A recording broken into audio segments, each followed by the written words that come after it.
On February the 19th at 7 p.m. Please rise for the invocation given by Councilwoman Sarah Lucido. Remain standing for the Pledge of Allegiance. Dear God, we thank you for all the blessings and gifts you have given us. It is good to recognize how different we are, our talents, our dreams, our backgrounds, our occupations. No one is exactly alike anyone else. Even our thumbprint and our voice track tell us how unique we are. Yet we thank you that we can take these differences and utilize them for the good of our community.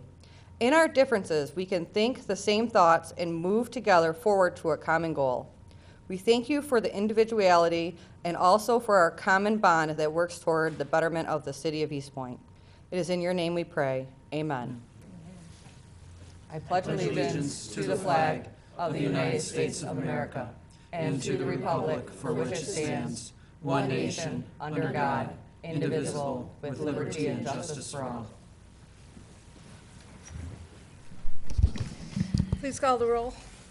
Councilmember DeMonico? Here. Councilmember Lucido? Here. Councilmember Kleinfeld? Here. Councilmember Owens? Here. Mayor Pixley? Here. I would entertain a motion, please, to approve the agenda. So moved. Madam Mayor, I do not have any update regarding the pending litigation DOJ matter. We have not received an opinion from the judge regarding the city's motion for summary judgment. I'm, of course, happy to go into closed session in the event any of the council members have any questions, but I do not have any update at this time. Council, does anyone have any problem with deleting that closed meeting? No. A motion to adopt the agenda with the removal of the closed session. Support. Moved and supported. Please call the roll. Councilmember Kleinfeld? Yes. Councilmember Lucido? Yes. Councilmember Owens? Yes. Mayor Pixley? Yes. Councilmember DeMonico? Yes. Our next item is the first hearing of the public. Does anyone wish to be heard? If you want to speak on the Charter Revision Commission, that would be down the road. Okay. Welcome, Mr. Truesdale. Good evening, Madam Mayor, esteemed members of council and city officials. My name is Alex Truesdale. I live at 15570 Crescentwood, and I'm here representing the Knights of Columbus, Leo the 13th, Chapter 3042. The city, we've been pretty good partners with the city. We like to be a good community partner, and we do try to do our best to help out with the Memorial Day Parade. This is one of our prime functions from Supreme. This canister is for our MI drive. The MI drive is one of the prime movers and one of our prime charities that we give to. For those of you who don't know, MI means mentally impaired. And we give our hard-earned, the money that we make and the money that we solicit through Palm Sunday every year, we give to the MI charities. And for the last couple of years, we've not been able to do this with the city of East Point. And the bill that was passed last year, House Bill 4888, allows charities to solicit in communities with restrictions on where the communities place us. So I have copies of this if the City Council would like to review. May I pass these along?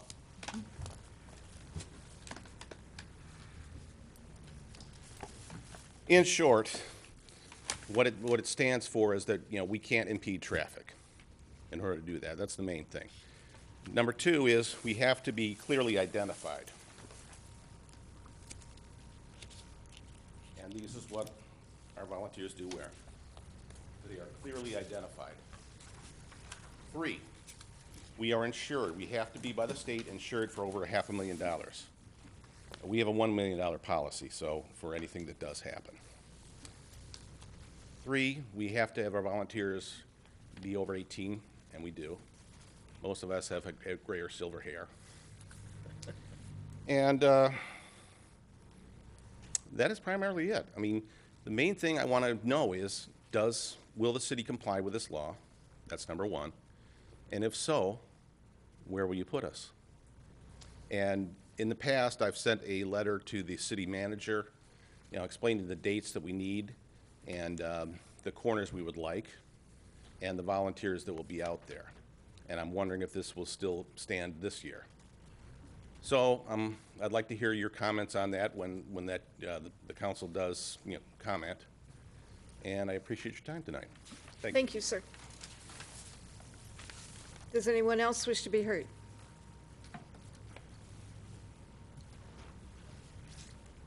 We have an ordinance after that fire.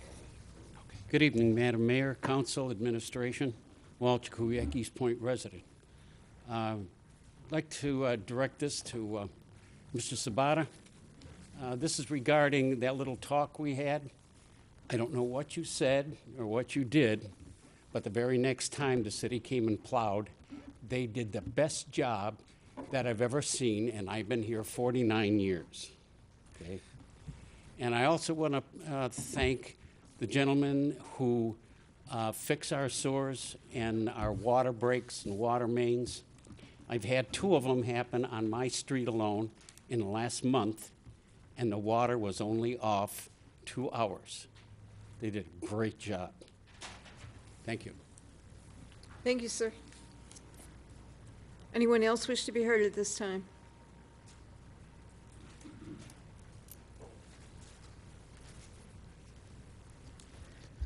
Karen Moragan, East Point resident. In Lozman versus the City of Riviera Beach, Florida, Justice Kennedy wrote in the majority opinion that the right to complain to or ask the government for help without fear of punishment or reprisal is one of the most precious of the liberties safeguarded by the Bill of Rights. As citizens, we have the right to complain to government officials at all levels about their actions and policies because we are a government of the people, by the people, and for the people. Thomas Jefferson warned, all tyranny needs to gain a foothold is for people of good conscience to remain silent. As for East Point's preamble, section 2.97, public officials are chargeable with honesty, integrity, and openness in their handling of public affairs. When conduct inconsistent with these expectations occurs, public suspicion is heightened and public confidence jeopardized. Section 2.98, the policy reads, all city officials shall safeguard public confidence by being honest, fair, impartial, and respectful toward all persons and property with whom they have contact in official capacity and by avoiding conduct which may tend to undermine respect for city officials and for the city as an institution. So council persons who are thin-skinned and can't handle criticism have no business retaining their council seats. Badges, licenses, and titles do not exonerate public officials who allege to abide by the law and in turn fail to uphold their duties charged under federal and state constitutions and East Point's preamble and policy. District senators, House representatives, and U.S. Congress members modeled professionalism and integrity with a simple response of thank you for your comments and attendance when met with their constituents' criticism in the public's eye. Council members who rationalize, justify, and minimize the safety and welfare of animals and the public welfare in supporting government-sanctioned animal neglect for traveling petting zoos have no business in being a public official at any level. For a public official to project their blatant lack of integrity onto a citizen who only repeated back that council person's verbatim words in a council report, and that council person's verbatim words made on the public record is beyond unprofessional and is not fit to continue serving as a council member. Monique Owens, you need to resign your seat immediately for failure to uphold the Constitution's policy and preamble you were sworn to uphold and protect. And just for giggles and grins, read opinion 6349. The public has the right to know. Thank you. I'm sorry that happened, Monique. We do not allow personal attacks of any council people. Anyone else wish to be heard? Anyone else wish to be heard? First hearing of the public is closed. Let's move on to approval of the minutes, and we'll start with the regular meeting of February the 5th, 2019. Madam Mayor, I motion to approve the regular meeting minutes of February 5th, 2019. Support. Move with support, please call the roll. Councilmember Lucido? Hold on before we Whoop. vote. Sorry. Did you have a problem? I just wanted, since it's on the agenda later, of course, I want to see the summaries of hearing of the public comments. If we could amend that, I'd motion to amend. And I'm sorry, what did you want? So later in the agenda, we were talking about public hearing comments being in the minutes. Correct. So I was just going to motion now to amend that these minutes have the public hearing comments. But we haven't voted on that as yet, Right, I know. next It would just be one. for this one, and then later we'd talk about if we decide to do that. going forward. But I still motion for these, that's all. Okay. Otherwise, the minutes are okay with you? Yes. I'm sorry, can we approve minutes without the actual language? No. I'm Oh, okay. okay with with the motion to keep it the way it was. Well, if Or the there's way no they are right second now. on my motion to amend, then we keep going. Please call the roll. All right. We have a second, correct? Correct. All right. On the I'm original. just making sure we're all set. We're all set. Please call Okay. that roll. Councilmember Lucido? Yes. Councilmember Kleinfeld? Yes. Councilmember Owens? Yes. Mayor Pixley? Yes. Councilmember DeMonico? No. All right, item B, the closed session from February the 5th, 2019. We have a motion to that, please. Madam Mayor, I motion to approve the closed session minutes of February 5th, 2019. Consider purchase of or lease of real property. Support. Move and support it. Please call the roll. Councilmember Lucido? Yes. Councilmember Kleinfeld? Yes. Councilmember Owens? Yes. Mayor Pixley? Yes. Councilmember DeMonico? Yes. Item C is a closed session from February the 5th. Do we have a motion to approve that meeting? Madam Mayor, I'll make a motion to approve the February 5th, 2019 closed session minutes for collective bargaining strategy pursuant to MCL 15.268C. Support. Move and support it. Please call the roll. Councilmember Kleinfeld? Yes. Councilmember Lucido? Yes. Mayor Pixley? Yes. Councilmember DeMonico? Yes. Councilmember Owens? Yes.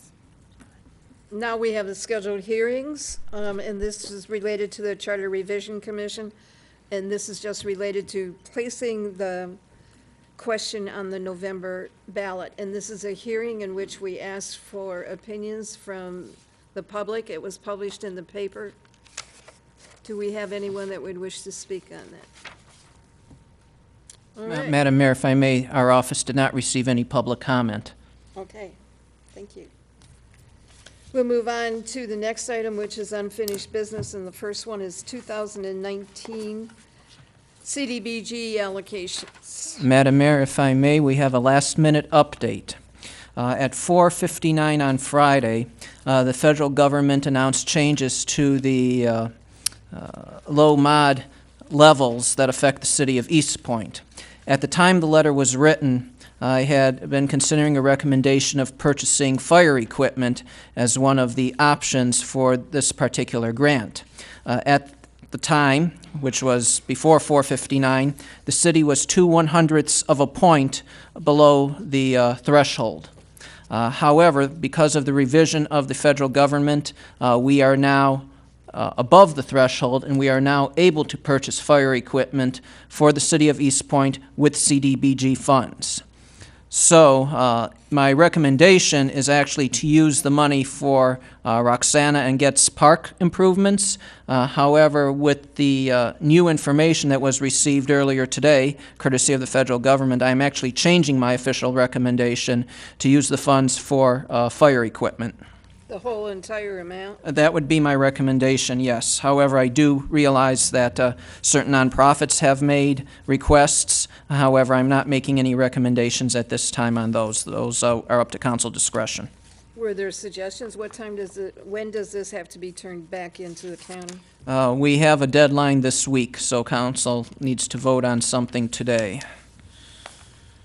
So, does the Director of Public Safety have an amount or equipment for the fire department, or does Chief Sage, Deputy Sage, what's his title today?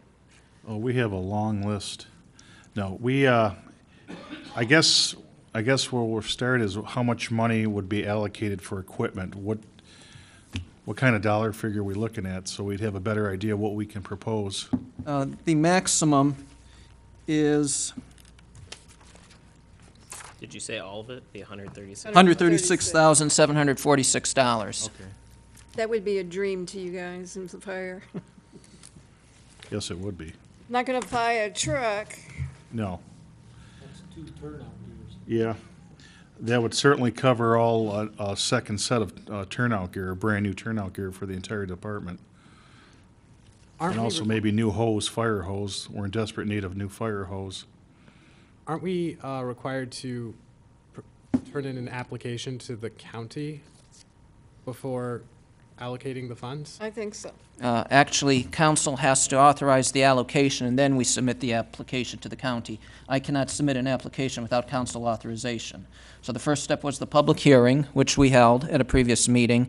Second step is council identifying the use of the funds, and then the third step is the city submitting a formal application to the county so that we may be granted those funds in the future when they become available.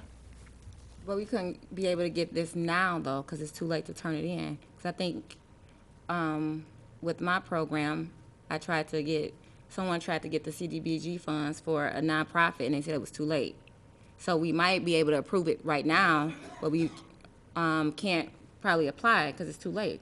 No, I agree. Mr. Kleinfeld says the same thing, is when they tell you exactly how it's gonna be spent, they're very opinionated. Right, we make the decision how it's going to be spent. I understand that, but they've already said that the remaining funds are 136. Correct. I And we can choose how to divide that amongst the various options. Correct. But we have to apply But first. this is the only money that we might get for the park or for the other charities. So, I would prefer to leave it with the road project because it's just, at this point, we would just have to take those funds out of. Well, his recommendation is to go to the park. All right, we did not recommend a road project. Oh, I'm sorry. the road project Yeah, was you're with the other CDBG. Right. We do not really have a firm plan on the park. That would have to be developed by the Parks Commission. We actually have a firm plan on fire equipment, which, of course, if we don't use CDBG funds, we'll be using general funds out for that purchase. So I would just have two questions / comments then. Wouldn't, just to make things simple, I guess, it's almost a shell game at this point, right? If we're using this money for the parks or this money for fire, because the other one, we can just use the general fund then. And the second comment, how much did we have in the capital improvement plan for like the next year or two for fire then? We'd be spending that. We have, for the capital improvement plan, and thankfully this now becomes an eligible expense, we have a ladder truck and we have an engine. And my plan for future years is to take next year's money and try and delay use of that and combine it with the following year's money, and that's about $270,000, which would make a good dent into either an engine or a ladder truck. Ladder trucks are about 700, 800,000. Right, but at least we have a dent.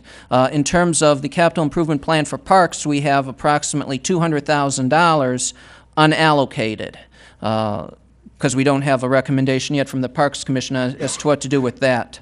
The reason that we did the Roxana and the Getz Park is out of all of the choices that we had available and the restrictions at the time, this was actually the easiest and the best use of the funds possible, provided that we get a plan. We, like I said, don't have a plan at this point in time.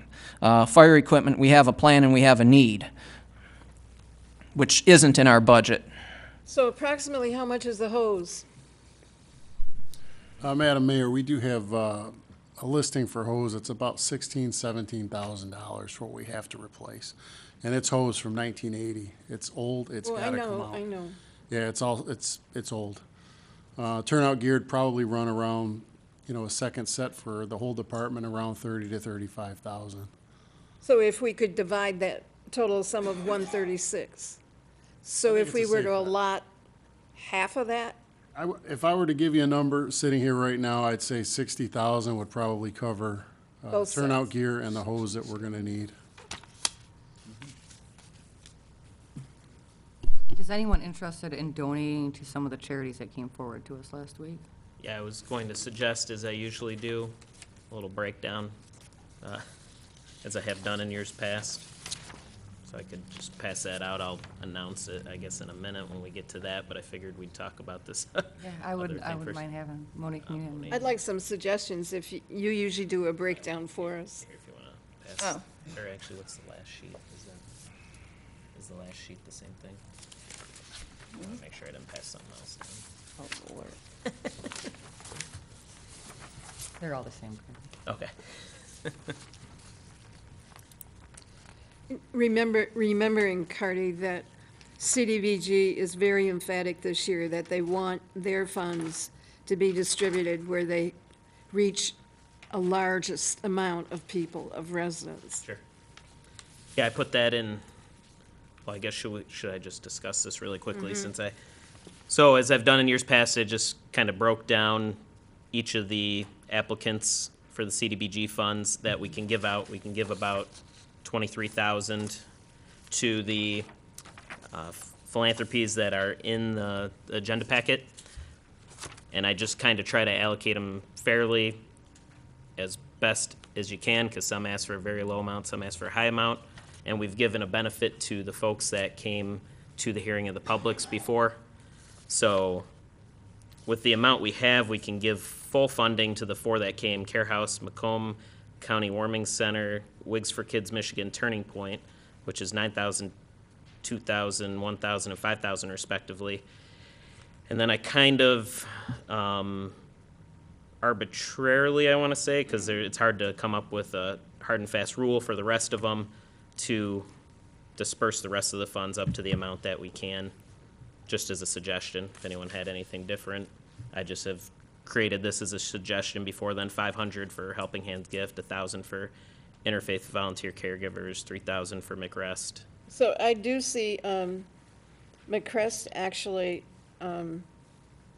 did come, oh, you said no for the thing, because McCrest actually comes to 3 of our churches in the city. And the other one, the Warming Center, comes to 2 of our churches. Okay, yeah, and 1411 for Macomb Homeless Coalition. But yeah, if that's the case, then yeah, we could change those amounts. That'd be great then. And that's why I put in the notes too, I put notes from the 4 representatives that came, how many, Care House had served 58 East Point children last year. Macomb County Warming Center, 99 East Point residents. Wigs for Kids, 1 East Point resident. And then Turning Point, 4 residents for their shelter services, but 95 agency-wide. One of the concerns I had about Wigs for Kids is they were allocated about 7,500 last year, and nearly 6,000 was recaptured. Knowing that, I'm not against giving them something, but there's a chance it's just going to end up back with the county. I'd probably like to move 500 from that 1,000 to, I think, the Warming Center after the last year we've had. I'd like to see that as well, because Turning Point, as much as I like it, if they only serve 4 residents, to give them 5,000. Well, it was 95 agency-wide, 4 for, Oh, I understand that, but Care House also gives large amounts. so Mr. Kleinfeld, you said 500 from Wigs for Kids to, 2,500 of the warming? okay, yeah, Yes. 2,500 instead of 2,000. Oh, except their request was 2,000, so I don't know if, I guess I've never Yeah. thought about going over. Well, we can just, The request. just cut it to 500 from Wigs for Kids. Oh, okay, We don't have to put it anywhere else. I mean, we Sure. can just. We gave them the 1,000 last year, and a portion of that got recaptured, so. Thought they said it was used last year, but 2 years ago it wasn't, or at least, or they didn't use the full 1,000, is that what you were saying? I'm not exactly sure how it's calculated, in terms of the recapture. Oh, I think it was used in East Point because one child did have cancer and used Wigs for Kids. But I've if never, there are I've no never seen children- any activity locally from the coalition. I think last year was the first year that we donated it to them. the But I'm Home- not Homeless familiar with Coalition? anything that they've done in the city. Okay. Do you have a suggestion then? Are you saying cut it all, or?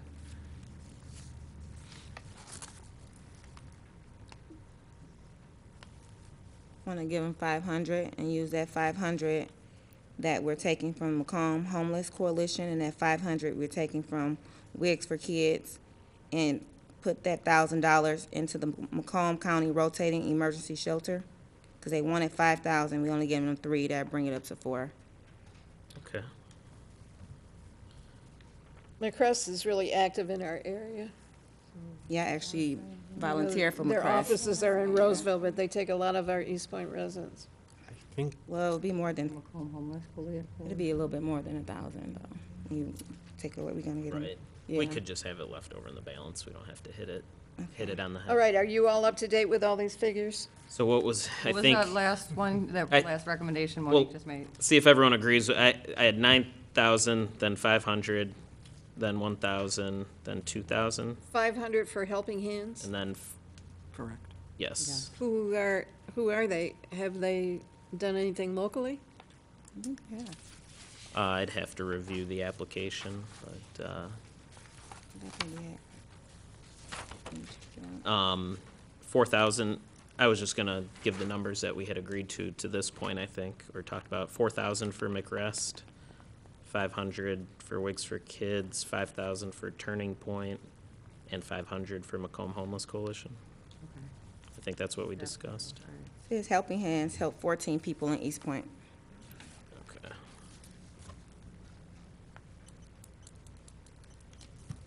$14 people? Yes, ma'am. That can be 2 families. That's a lot of people. It's hard to feed my one family, so.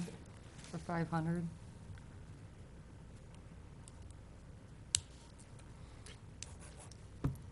You know, this is really kind of unusual because the people that do the most help in this city are St. Vincent de Paul. They pay so many water bills and they help so many of our residents out, and they're not in this list. Yeah. Did anyone have any other proposed changes? Was that, I'd like to see what your total is. yeah, I guess I'd have to add.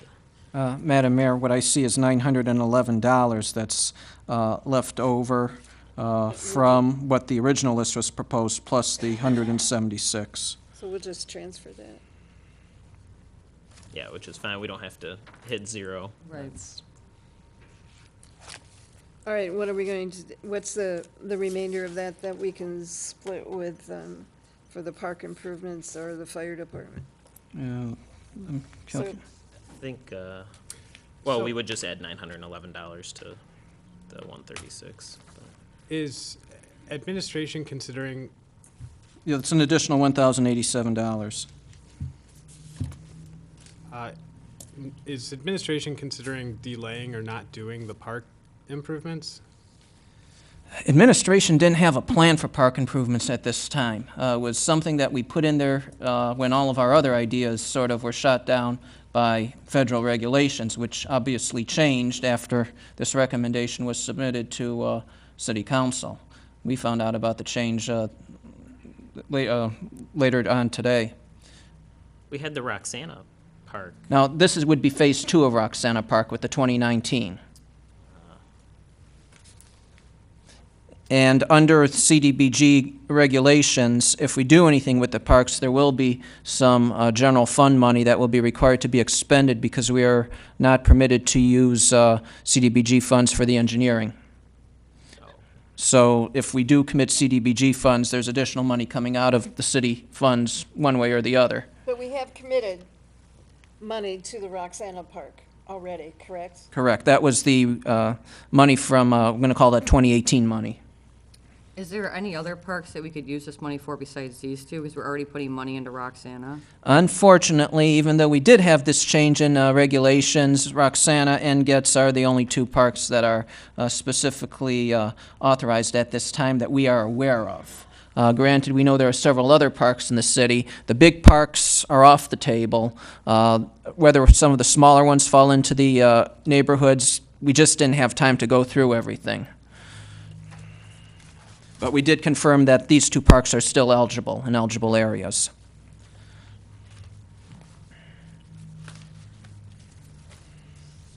I don't know, personally, I wouldn't mind seeing all these park improvements. I think we can just out of the general fund do these I'd fire like purchases. to, if the hose is only 60, I'd like to delete the hose from the remaining and then put the rest of what was remaining into Getz Park. We have right now, assuming the $22,000 holds for the nonprofits, we have $114,746 that can be used for other eligible uses. In addition to taking the fire hose? No, 60,000, so we did 60,000 to the fire department, and then put 54,746,000 into Roxana and Getz Park. that can be done. And since we've already got money going into Roxana, I think it would be smart to put it into Getz. Because we get cited all the time because we have no play equipment on Getz. And actually, this is an interesting dilemma for the city because our expiring Parks and Recreation Master Plan classifies Getz as a passive recreation park. So it would be walking paths, benches, trees, not play equipment. Bike paths, small neighborhood park. It's still the 2010. But that's the old master plan. Which is still in But effect. the old master plan was done when there were mostly seniors living in the area, and now we have another influx of young people living there. Hopefully, our new master plan might make some changes. Regarding- All right, do you have it all done then? If, are we, well, so are we all agreeing on the fire and The fire park hose? split? 60,000, yeah, to the fire department. I was just going to bring up real quick before, the CDBG map, if they're in the 2010 CDBG eligible areas. Not anymore, it's now 2015 CDBG eligible areas. Obviously, they didn't update the map online. How do we, oh, it changes according to the ACS then? Because there's no. I believe so. Yes, it's updated every 5 years. Okay. And these funds, I believe, become available sometime after the new federal fiscal year, either September or October, or whenever HUD decides to release them. They've been known to wait as long as December to release funds, Can you send us that map then? as soon as I get it. It's 2 years late. Okay, well then I think I have the motion, or I'll try here. Try it. A motion to allocate the fiscal year 2019 Community Development Block Grant funds as follows. MCCSA Senior Home Chore Program, $14,800. Care House, $9,000. Helping Hand Gifts, $500. Interfaith Volunteer Caregivers, $1,000. Macomb County Warming Center, $2,000. Macomb County Rotating Emergency Shelter Team, McRest, $4,000. Wigs for Kids of Michigan, $500. Turning Point Incorporated, $5,000. Macomb Homeless Coalition, $500. And then $60,000 to the fire department. And if I'm doing my math correctly, $54,746 to Roxana and Getz Parks for improvements. Support. Move to support, please call the roll. Councilmember DeMonico? Yes. Councilmember Lucido? Yes. Councilmember Kleinfeld? Yes. Councilmember Owens? Yes. Mayor Pixley? Yes.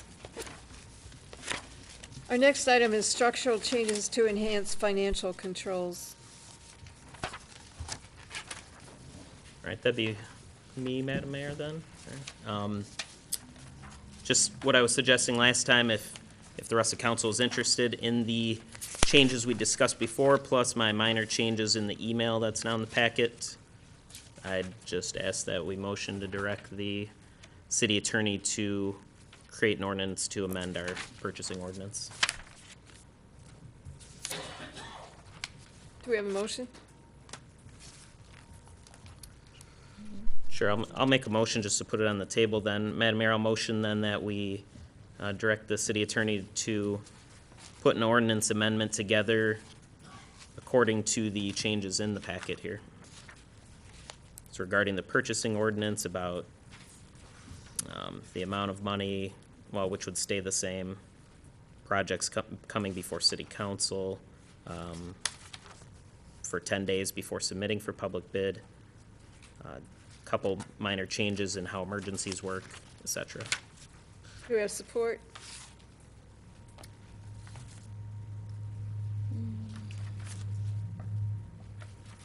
Looks like the motion dies. There's no support. Let's move on to our next item. This is approval to purchase the bullet-resistant glass at the fire department, at the police department, excuse me. Mr. Rube, Chief, do you want to say anything? Mayor, from the last meeting, I believe Mr. Altimus had contacted a vendor or two, and Deputy Chief Kaiser has also contacted another vendor. We're still waiting for quotes, and at least one of them wanted to come down here in person and take a look at what we had, but they have not as of this date. So your recommendation at this time would be to table it? To table this, yes. And we have a- Madam Mayor, I motion to table approval to purchase bulletproof glass at the police department until March 5th, 2019 city council meeting. Support. Move and support. Please call the roll. Councilmember Lucido? Yes. Councilmember Owens? Yes. Councilmember Kleinfeld? Yes. Mayor Pixley? Yes. Councilmember DeMonico? Yes. Item D is the second reading and the adoption of an ordinance to amend Chapter 28 offenses, Article 7, drug paraphernalia of the codified ordinances of the city of East Point. Madam Mayor, I will motion to give second reading and adopt an ordinance to amend Chapter 28 offenses, Article 7, drug paraphernalia, which states that no person shall use, possess, carry, or conceal any drug paraphernalia or marijuana accessories in a school bus or on the grounds of any public or private schools. Support. Move and support. Any further discussion? Please call the roll. Councilmember Kleinfeld? Yes. Councilmember Lucido? Yes. Councilmember Owens? Yes. Mayor Pixley? Yes. Councilmember DeMonico? Yes. The next item is the second reading and the adoption of an ordinance to amend Chapter 28 under offenses, Article 10, offenses concerning underage persons. Do we have a motion, please?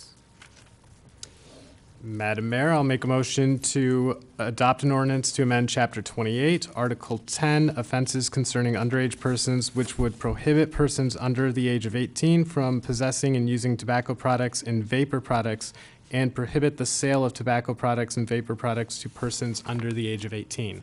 Support. Move and support. Please call the roll. Councilmember Kleinfeld? Yes. Councilmember Lucido? Yes. Mayor Pixley? Yes. Councilmember DeMonico? Yes. Councilmember Owens? Yes. Next item is the second reading and the adoption of an ordinance to amend Chapter 28 offenses, Article 8, controlled substance, and add a new section entitled Possession and Use of Marijuana, Prohibitions and Penalties. We have a motion, please. Madam Mayor, I'll make a motion to adopt, to give second reading and adopt an ordinance to amend Chapter 28 offenses, Article 13, controlled substances, and add a new section entitled Possession and Use of Marijuana, Prohibitions and Penalties. Article 8. Do we have support? Article 8, not 13. Oh, I'm sorry, Article 8. And I'll support it. Please call the roll. Councilmember Kleinfeld? Yes. Councilmember DeMonico? Yes. Councilmember Lucido? Yes. Councilmember Owens? Yes. Mayor Pixley? Yes. Item G is the adoption of hardship exemption resolution.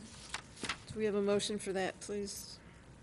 Madam Mayor, I motion to adopt the hardship exemption resolution, which establishes a new hardship exemption policy and guidelines for the city consistent with the state law and the recommendation of the city assessor for the use by the East Point Board of Review.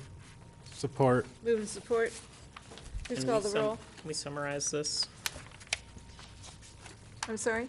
Can we summarize the changes?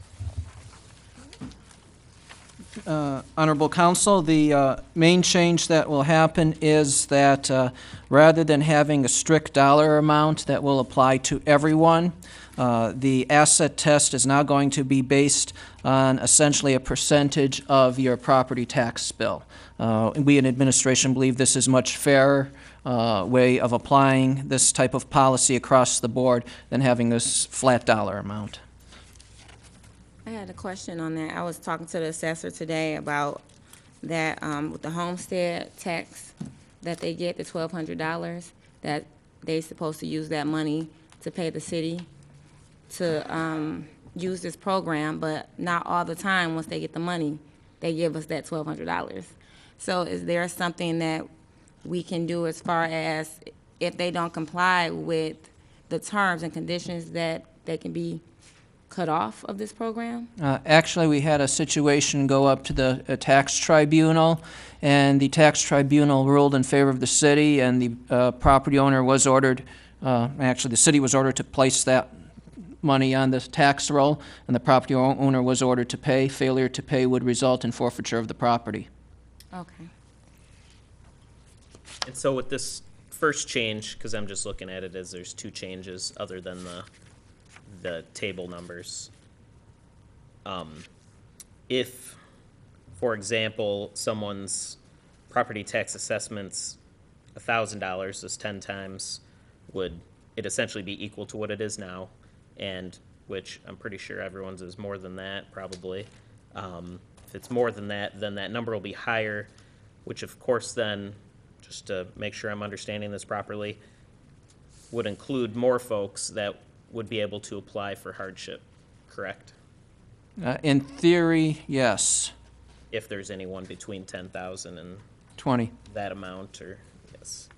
And then that second change, right, is about the principal vehicle of any household member would be excluded from that amount that we were just talking about. Correct. Right now. So if your vehicle is worth 2,000 and before you were at 11,000 including your car, now it'd be 9,000 in assets. Correct.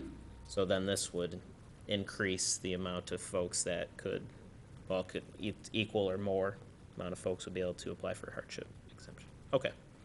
Now, All I'm sorry. Now with it going on the tax roll, is that something already written down that if you don't do this, this is what's going to happen, or do they have to go to the board in order to do that? Can it already be something set in stone that makes them aware? This is the written policy that will be distributed with the hardship exemption application. The application must be submitted to the Board of Review. The earliest it can be done is at the March Board of Review. It also can be done at the July and December Boards of Review, and it is at the discretion of the Board of Review whether or not to grant these exemptions. The board can grant 100%. It could grant any percentage less than that. It's fully at the discretion of the Board of Review. I don't know. However, if the applicant requesting the exemption does not meet this criteria, the Board of Review has no discretion to grant any exemptions. That wasn't the question. The question was, I was asking, when you just gave us an example of the person that did not pay that, they had to go to the board. So instead of them going to the board, can it be something written that states, if this is not paid, that is going on the tax roll, instead of them going to the board, it's already written that it's going to go anyway?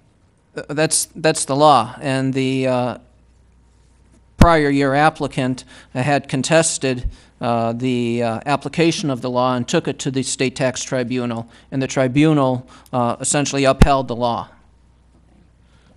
Thank you.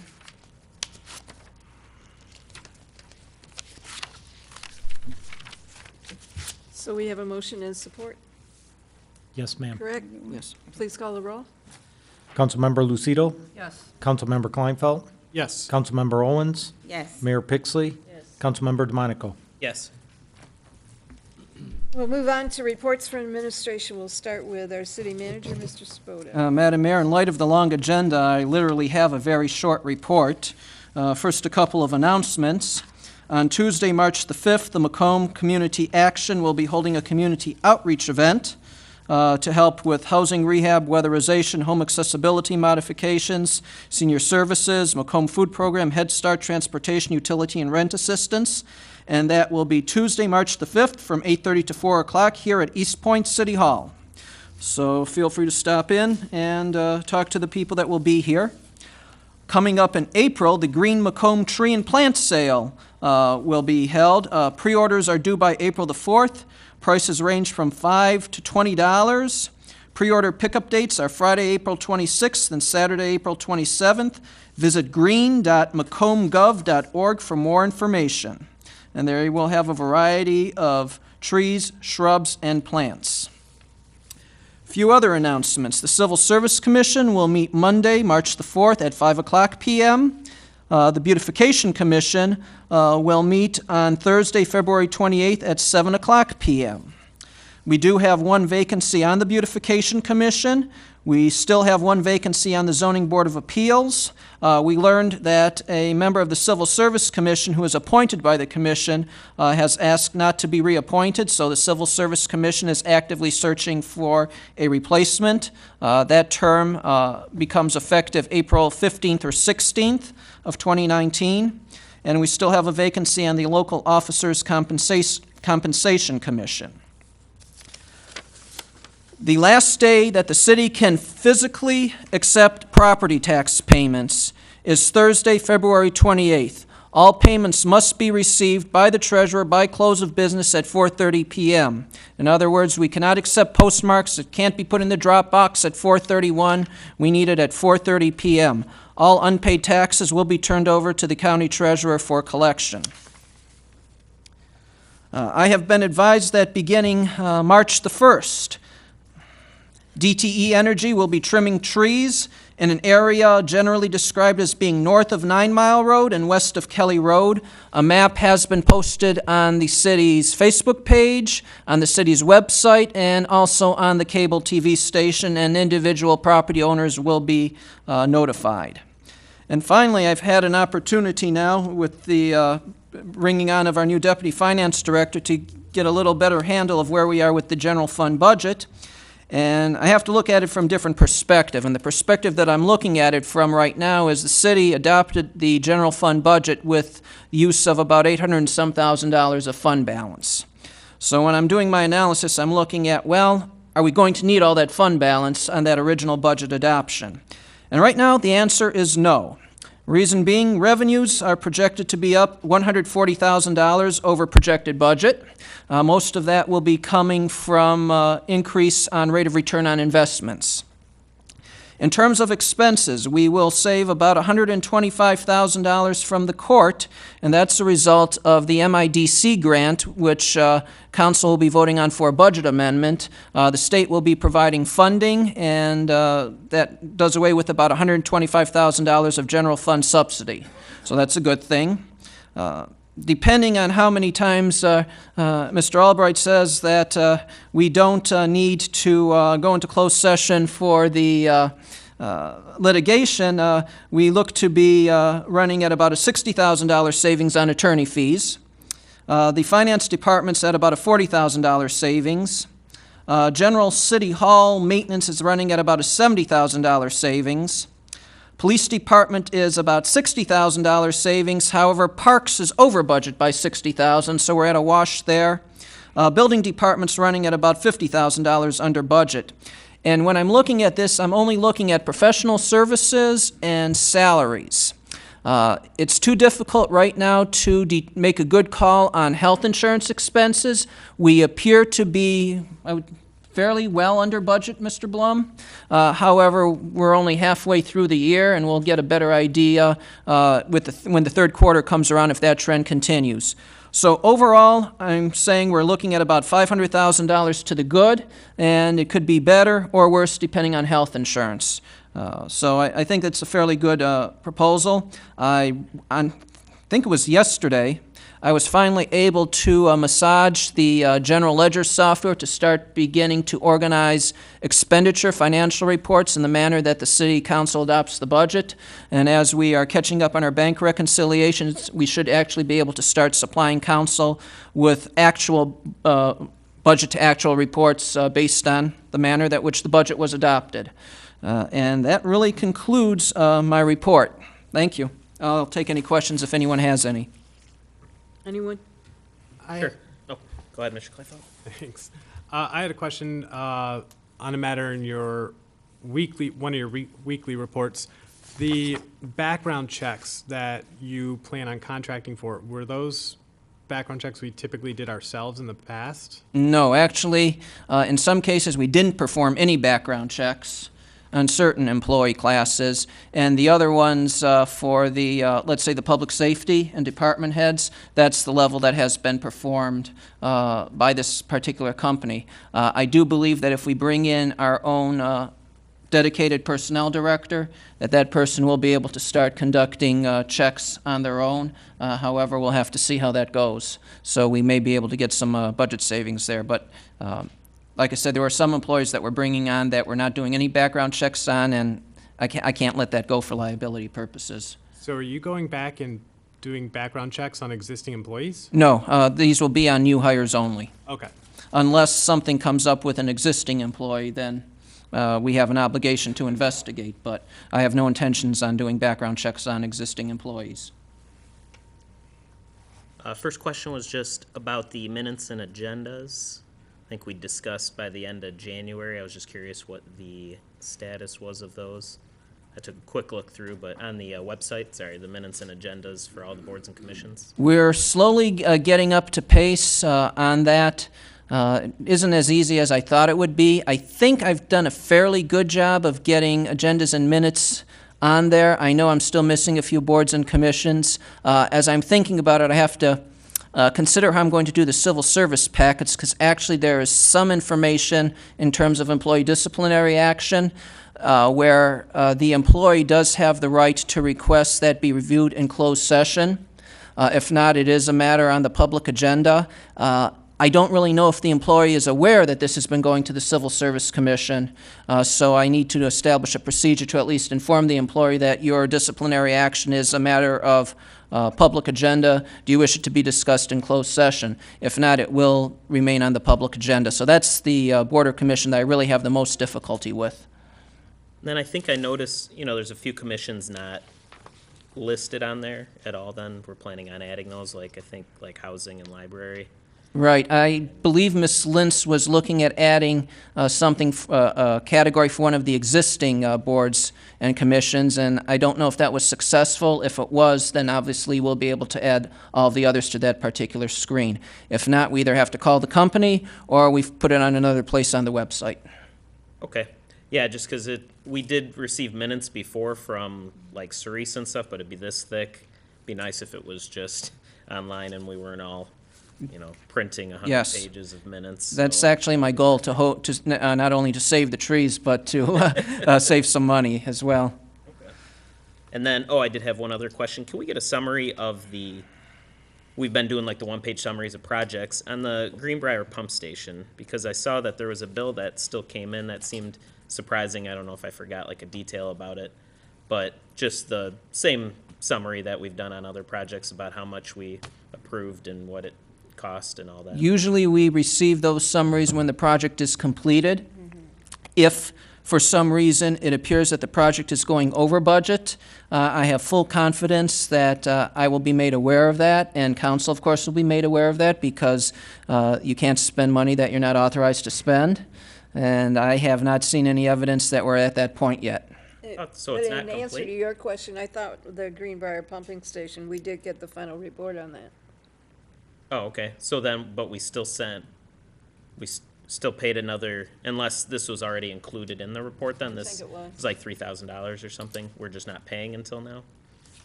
You never know sometimes when the bills get sent. We may know what the bill is, but we can't pay until we actually receive a bill. We hold retainers on the projects, and it was just the final retainer finally got paid. Okay. And that would have been included, so we did get a summary? Okay. I think it was maybe 2 weeks ago, I want to say. Oh, we did just in Yes. the last packet? Okay. Okay, thanks. Any other questions? Let's move on to our finance director. Yes, Madam Mayor and Council. Found out this morning, and then I was off in a facilitation all afternoon, so even the city manager doesn't know this, but we did receive the first half payment for the MIDC grant money. It came in late last week, $209,838, which is timely since we're doing a budget amendment later in the agenda. And that's really all I have on it.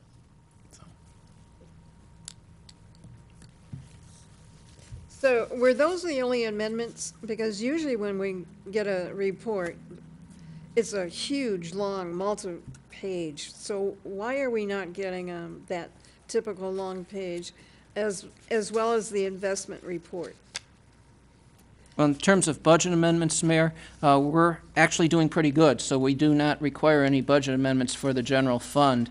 The investment report, I don't know if has the last one come out for the second quarter or not?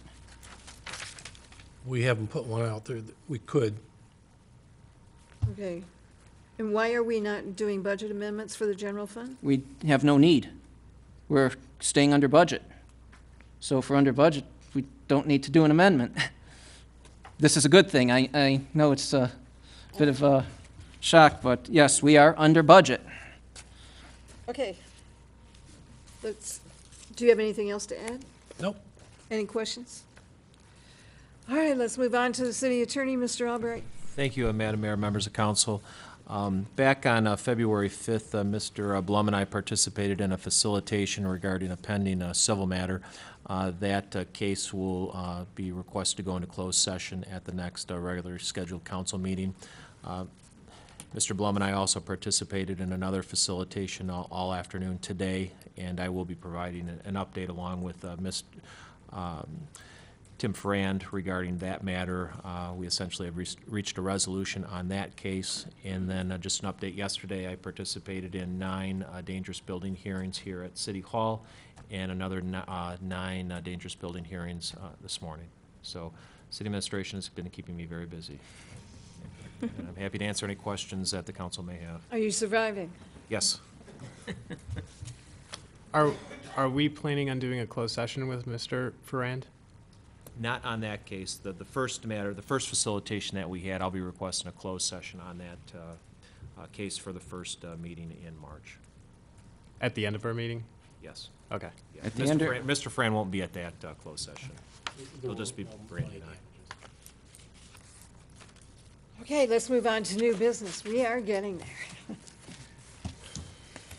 The first item under new business is a presentation by Steve Conway of Enterprise and the approval of the fleet replacement program. Madam Mayor, if I may, one of the concerns and observations that I made soon after beginning here in the city was the age and condition of the city fleet and the amount of money that we were spending maintaining that fleet. It was a concern that I had, looked at the capital improvement plan. There really wasn't a plan to replace anything. We actually had a policy regarding police car replacements saying that they are to be replaced every 4 years because after 4 years maintenance costs increase significantly, but the budget only authorized the replacement of 2 to 3 vehicles, and at that rate we would be turning over our police fleet once every 10 years, which is 2.5 times longer than what our written policy was. And I wasn't looking for a solution, however, received a call and met with Mr. Conway from Enterprise Rent-A-Car, and he presented a proposal that I believe is a good proposal for not only the police department fleet, but for all of our non-heavy truck fleet. It is a comprehensive proposal that covers vehicle leasing, selling of our existing fleet, resale of the vehicles that we lease on a definitive cycle, GPS tracking of vehicles, a maintenance program, and a fuel program. So Mr. Conway is here to do a presentation on this particular program, and hopefully if there are any questions that you have, he will be able to answer those. And I would like to have Mr. Conway do that presentation at this time. Mr. Conway.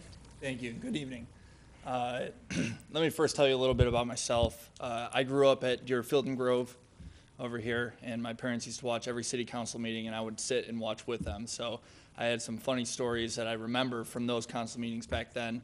I went away to college at Wayne State, and I love the city so much that I bought a house here. So now I reside over at Stevens across from Spindler Park. So born and raised here, and I currently still live here and am a taxpayer. So when I tell you that what is in the best interest for the city is in the best interest for me as well. I do a lot of these presentations for government entities as well as commercial accounts. Government entities fit best into our program because they are most like the enterprise rent-a-car model. Enterprise Fleet Management is a sister company of Enterprise Rent-A-Car, and we partner with companies and government entities that have fleets of vehicles of their own and need a little bit of assistance on how do we operate the best and most effectively, right?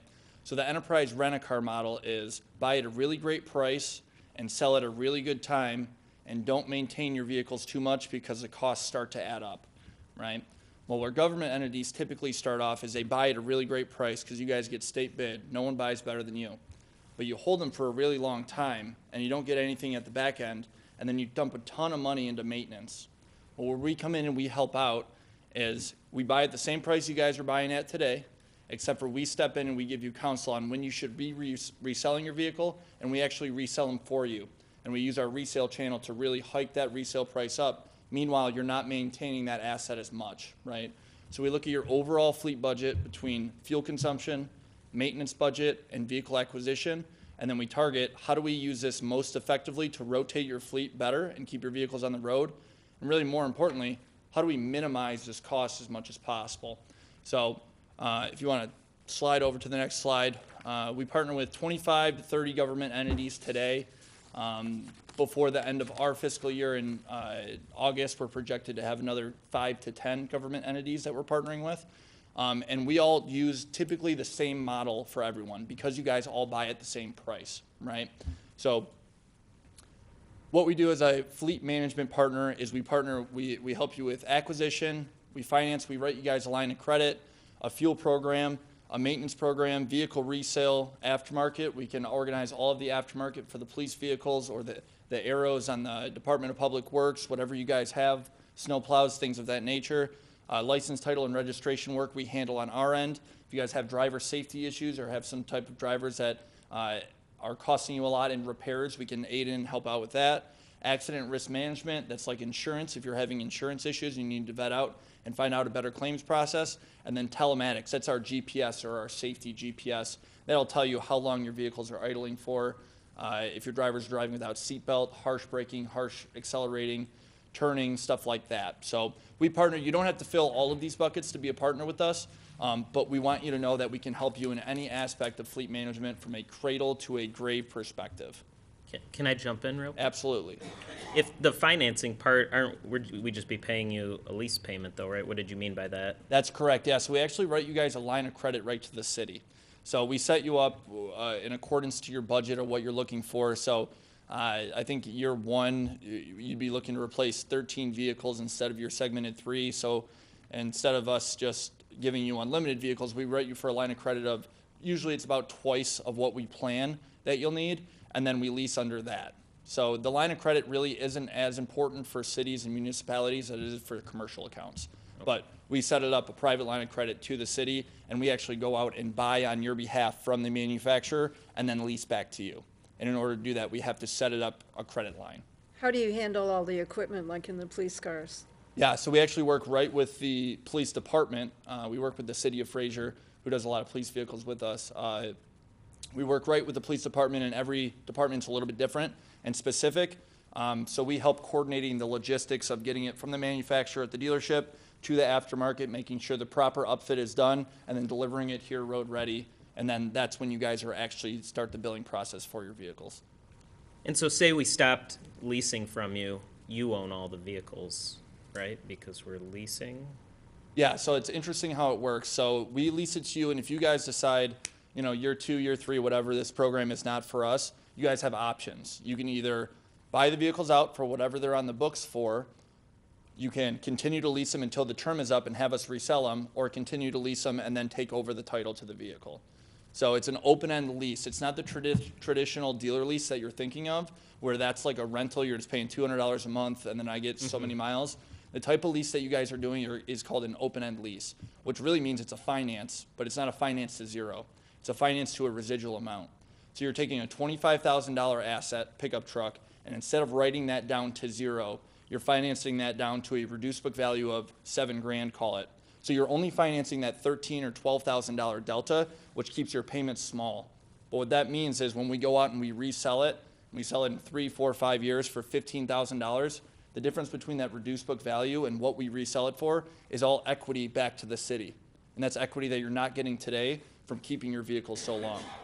In doing that, your payments are extremely small, your maintenance is extremely small and segmented within the vehicle holding pattern, and then you actually get an equity credit at the back end. So remember, you're buying it at a really great price, you're driving it down, you're buying it at $25,000, the average user is buying it at $35,000, right? But just because you bought it at $25,000 doesn't mean you have to sell it at a lower price. If you sell it at the same price as this used car market was up here, what you're gonna find is you're not maintaining them at all, and you're maintaining your equity in your fleet, and you're actually cashing out or getting more money on the back end of your vehicle. Okay. So the maintenance program and how it works, any non-patrol light duty fleet, which means class 650 and under, we can put on a fixed maintenance program, which means for the lease term, we can guarantee your exact maintenance number for the entire year, right? We actually guarantee it for the entire lease term. So if we set up a lease for a Chevy Malibu for a 60-month lease term, and I know that you guys are gonna be driving around 50,000 miles in that 5 years, I'll tell you exactly what you're gonna spend in maintenance and give you that number on a monthly payment. So that way there's no ebbs and flows in it, right? Enterprise eats all the costs, right? So if there happens to be a circumstance where something happens that we didn't plan for, Enterprise loses there. But more times than not, because of the average of numbers and the way that it works out, we operate at a break even. We have 1.5 million vehicles through our rental fleet, so we have a really good idea how much a vehicle costs to maintain.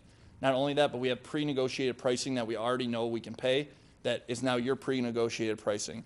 So a Chevy Malibu can operate at $25 a month in maintenance for you guys for the next 5 years, and then when I go out and I resell it, you maintain all the equity in it. So instead of paying the $200 a month per vehicle that you're paying today in maintenance, I'm gonna give you a guaranteed maintenance number for the next 5 years with a residual balance that you guys will get a credit back at the end of your lease term.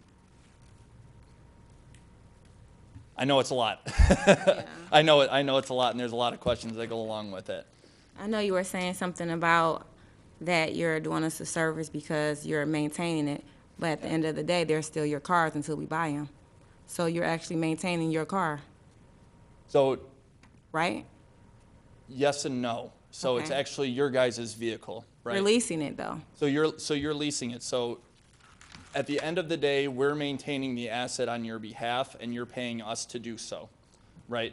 You guys get you're actually paying towards a principal every single month on that vehicle. If you decide at the end of the lease term that you want it, you would just pay us that reduced book value number, and we'll transfer the title right to you, right? So we are maintaining our vehicle, but we're maintaining the vehicle that you guys are using for a guaranteed price for you. That sounds like a regular lease, correct? Most of the time, when Well, you buy lease a car, you get a warranty. A little bit different, but this maintenance includes everything. It includes brakes, it includes tires, it includes oil changes. It's all encompassing, right? Or you guys go out and you might blow you hit a pothole and you blow out a control arm or something like that. It's not covered under a warranty. The Enterprise Guaranteed Maintenance Program, it is covered, right? So we take a look at what you guys are spending in maintenance, and we try to minimize it through that maintenance program.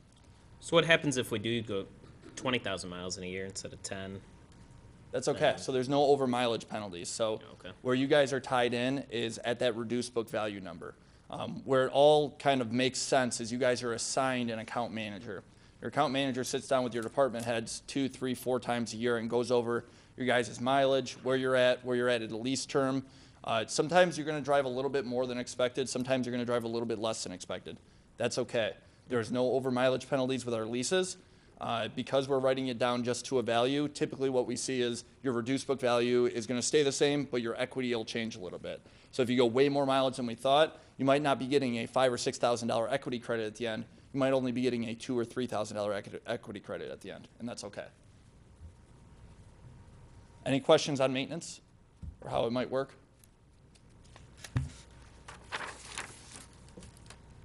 Fuel program, pretty easy. I know you guys have on-site fuel today, but the fuel program will not cost the city anything, less just the expense of fuel, right? You can use any fueling location in the city. The only locations you cannot use are Costco and Sam's Club, but you don't have any Costco's or Sam's Club here. So you can use the speedways, you can use them at every Exxon Mobil. You actually get an additional 5 cents off, but of course you will not pay taxes on any fuel that you use. What we use it for is after you fuel up at a location, you actually punch in the vehicle odometer. So it's a mileage capture, right? Each driver will have an assigned PIN, be it the last 4 of their SOCH or whatever you guys assign to the driver.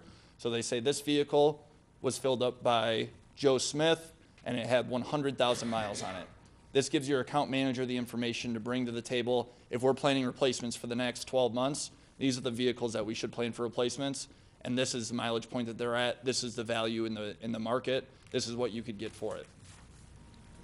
Don't we probably get a better deal when we buy like a lot of gas at once, right? And- But If I could answer but that. I wondered, is this going to end up being more expensive than what we currently use? And I can tell you where you're saving money. I don't know if council's familiar with the regulations governing underground storage tanks. We have an underground storage tank at DPW. That is a long-term liability. By eliminating this type of storage tank at the DPW, we will save money in the long term and reduce our liability. So that's where I see the money But here. don't our larger vehicles use that? No, they use diesel fuel. We're only talking light trucks and cars that use gasoline. So is the 5 cents less than the regular price at ExxonMobil is still about 20 cents more than what you pay at Costco a mile away? That's a great question. So what you guys will pay is the pump price less the taxes, obviously you guys being a government, less the 5 cents at ExxonMobil locations, or pump price less the taxes at any other location. How do you take the taxes away from when somebody goes to refuel? Yeah, so the way that we set up your guys' fueling program direct through Right Express is we fill out a tax exemption form for you so that anytime any card linked to the city of East Point is used, it's tax exempt and it's never billed to you. Okay. And if I may, Madam Mayor, this is a similar system that's used in many communities that do not have their own underground storage tanks anymore. Correct, yeah, so this could be used not only as a replacement, but it could be used as a addition to, if you needed it. So all of the information from fueling, anytime you fuel up outside of your on-site location, and maintenance on existing vehicles, existing vehicle fleets, because obviously we won't be replacing your entire fleet for the city in year 1. All of that information is going to get populated on a client website and data tracked on a per VIN basis. So you guys will know the exact amount of money in not only maintenance, but in fuel that went into each individual vehicle every single year. This is going to help your account manager assigned through Enterprise meet with your department heads and help you guys budget. Because not often is it that your most expensive vehicle is one that you don't think it is. It's actually, a vehicle might be at 100,000 miles and not worth too much. It might only be costing you $1,000 or $2,000 that year in maintenance, but you might have another one that's at 60,000 miles that might be costing you way more in maintenance, and you just think, replace the 100,000 mile one. Well, what the best solution would be in that case is go capture the equity in the 60,000 mile vehicle, eliminate your toughest dog, or the one that's costing you the most amount of money, and then replenish that and refresh it, right? All of that information isn't available to the city today. That information will be available to the city after you guys partner with us. So we try to give you guys the information to make the best decisions for the taxpayers. And the only way to do that is to be able to actually track a per vehicle cost analysis. Any questions on the client website? So I guess I had some questions. Yes, absolutely. In the original, if you're not going to do it with the entire fleet in the first year, but, Yeah. so how do you choose which vehicles? Well, that's a great question. So typically what I do is I come in and I give a recommendation. I met with the city manager, the finance director, the department heads, and I gave a blanket recommendation. These are the vehicles with the VINs and the mileage that I would suggest doing. What I need you guys to do is a little bit of homework and figure out, I need you to write type to make sure it's the type of vehicle that you need in your fleet for replacement, and make sure you actually need it to right size your fleet, right? And what all the department heads came together and conglomerated with is, these are the vehicles we think we should replace immediately, and this is the type of vehicle we should replace it with, right, by right typing it. So you guys are going to see savings moving from a F-150 to a Chevy Equinox, not only in purchase price, but in maintenance. Now, not every F-150, but there are some F-150s that are only used for driving around purposes. You guys currently have people driving around maybe for a court system using a Dodge Charger when maybe they should be using a Malibu. So by right typing, you guys will see savings with that. And for your first year analysis, yeah, we had to adjust a little bit off my additional recommendation, but it's in accordance to what your department heads need immediately. So the first year replacements are my recommendations in combination with your guys' analysis with your department heads. And if I could just do a quick preview. So for the first year, we're proposing a significant replacement of the police fleet and the fire fleet. Year 2, 2020, is DPW. We have not finished doing our homework there, but since this isn't until 2020, we have a little bit of time. And year 3 is building and the courts. In between, as police vehicles become due in the cycle, then they would be brought in as well. Absolutely, absolutely. What this program is going to do is it's not only going to refresh your guys' fleet and save you on your budget, but it's going to bring your police fleet back in coordinates with city ordinance. So all of your police vehicles will be rotated at a 4-year scale and appropriate to city ordinance. What you'll see from that is your rising maintenance costs drastically drop, as well as an increased amount of equity on the resale of those. We're going to be reselling them all for you. So where you guys might only be getting $2,000 or $3,000 for your vehicles today after resale, you'll be getting $10,000 to $12,000 in resale because we're going to be refreshing them more frequently. So you're going to be selling a newer vehicle, you're going to be maintaining it less, and you're going to be getting newer ones in the fleet for a lower cost. A little question you guys might have about the lease and the style of the lease that it works with. All of our government partners use the open-end lease, not the net lease. The net lease is the lease used at dealerships that you or I might have if we go to Ray Latham down the street or Genesis down the street down there and pick up a lease. This is a different style lease. It is a finance to a residual, like I said, so it's considered a lease, but it's more of a fair market finance, if you will. There's no wear and tear penalties. There's no early termination penalties. We can adjust the lease in the middle of it. So if we set it up for 3 years and you guys determine, hey, we want to get out of this after 12 months, we can do that. If we set it up for 3 years and you determine we're going to want to keep this out, well, we can do that. We can do anything with an open-end lease. There's a lot of play and there's a lot of rubber room with it. So we can adjust in your guys' account manager meetings that you're going to have, we can adjust accordingly. In a net lease, you're tied to a specific mileage point and a turn in at a specific time. So it does not work with the real use of a vehicle and the way you guys use it. So I have the question. The motion tonight is to just say that we're approving the conceptual light truck and car vehicle replacement. There's no dollar figure on that. Will this come back to us with a dollar figure? Right. At this point in time, we do have an estimate for our first year for the lease. It's the $95,361.72. However, formal documents will obviously be drawn up and presented to City Council. The reason we're bringing it forward at this time is the market of used vehicles. And believe it or not, there's actually a time of year where used vehicles sell at a higher price than at other times of year. So if, Mr. Conway could explain the ebbs and flows of the used car market. Yes, absolutely. So it's not important to you guys today, but it's going to be important to you guys moving forward should you decide to partner with us. So saving $1 on the front end, obviously you guys understand the importance of buying at the right price, right? Because everyone wants to get a good deal, and you guys are a city. You want to buy at the state bid or the best price possible, whatever is there, right? So in buying in the best price, where you guys aren't following is when you're selling it. Well, when we sell 1.5 million vehicles a year through our rent-a-car channel, we identify when we're pulling vehicles out of fleet because the markets are better. They're better in the springtime right away, and they're better in the fall time, right?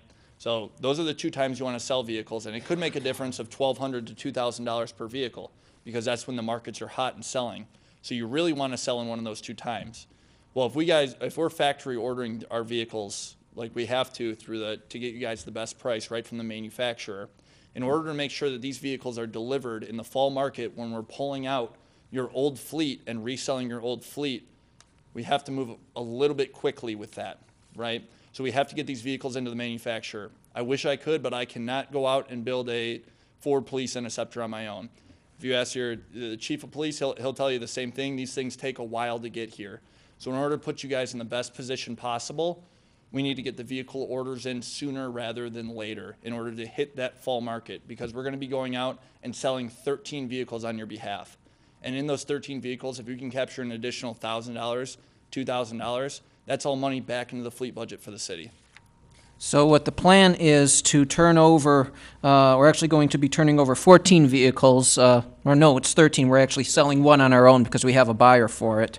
And we will retire that one, and we believe that we will recover $75,000 on resale of the $95,000 that we're going to pay to acquire 13 cars.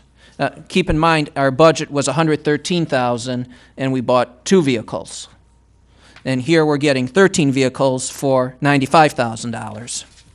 That's correct, yeah. So basically the reason why you need us and you can't just do our program without us is because you don't have the capital to go out and buy 13 vehicles a year or buy 5 or 6 police units per year. That's a problem, and that's why we're in the position that we're in. When you turn to a leasing model and you're not writing a check for the full price up front, you're just writing a small monthly payment, you have the availability to rotate a larger percentage of your fleet for the same budget, right? Ultimately, where you're going to see your cost savings is in maintenance, because you're rotating your fleet at a better time, you're not holding your vehicles as long, you're not maintaining them. So you're writing a check, same capital price, but you're writing a check to lease them instead of buy them, and you're rotating a lot more frequently. We wrote a 10-year plan up where you guys would save $190,000 on your light-duty fleet alone, while rotating your police units in city coordinates, or in city ordinance, I'm sorry. Would that number include if we bought them back at the end of the year, because we're not at the same, or at the end of that time period, because, well, I guess what I'm thinking of too, Joseph, when you just mentioned selling them for $75,000, it looks like, yeah, $20,000 this year, but it'd be the opposite then, because if we ever ended with them, we'd have to buy all our cars back. No, we don't actually have to buy our cars back, because when the lease comes up, and I'm going to say this would come up in 2023, 19 plus 4 is 2023, there's going to be residual value in those vehicles. My guess is it's probably going to be more than the $75,000, because the cars we're selling at this point are literally junk. Correct. Whereas in 4 years, those cars will still have a value to them. And actually, they may even be at a higher value than what the original cost was to pay for them. Remember, we buy a car, you and I, up here, government buys it down here. And as our car value depreciates, it may not hit our price level for several years. And if we can sell the cars that we paid this for at a price up here, we're actually making money, in theory. That's correct, yeah, and for a certain percentage of your fleet, that makes sense, right? For your DPW F-250s that you might want to plow on, you buy at such a great price that you can actually drive them for a year, 2 years, or even 3 years in times, and we can go out and resell that asset for more than you leased it for in the first place, because the resale market is so strong, right? So today what you're doing is you're depreciating all the way out and you're driving it forever. Tomorrow what you're going to be doing is buying at a really great price and then identifying when is the best time to sell it. All the while you have the cards in your hand to make sure if anything changes, you can always early term it. We can set it up for a 60-month lease, but you guys could be equitable after 12 months, and we can turn around, sell that vehicle, refresh it, get you a new one, and actually give you a check back. I have a question. Yes. To have the, Mr. Sabota, how much does it cost to have the cars turned into police cars? Like how much for the equipment, for the bars, on average, would you expect it to cost per vehicle? What are we at? About, depends on what type of vehicle. We're 7 to 10 potentially at the high end, I believe. It depends what company we use, what type of equipment is retrofit, but usually 10 to 12,000 per vehicle. So that 190 that you just mentioned, do you have the math on that, or is that in this presentation that we'd save over the 10 years? So that analysis was submitted to the department heads and city manager, but I didn't want to present it here due to time. Sure. Due to a time constraint. So what I did is I basically took your guys' numbers, that what you maintain at, what you buy at your current holding pattern, your guys' current average fuel economy, and then I compared it to if we're going to refresh this under our enterprise system, what can I guarantee our numbers at? And then I did a comparative analysis for him. Okay. And I can indicate that we have what I believe are good, solid numbers for police department maintenance costs. And as you see, they've gone from 52,000 to 42,000 to 72,000, on pace for 82,000 this year. So those are good, hard numbers. We have a very difficult time quantifying our actual maintenance costs for our other fleet, just due to the way that either records are kept or that the invoices are processed into the system.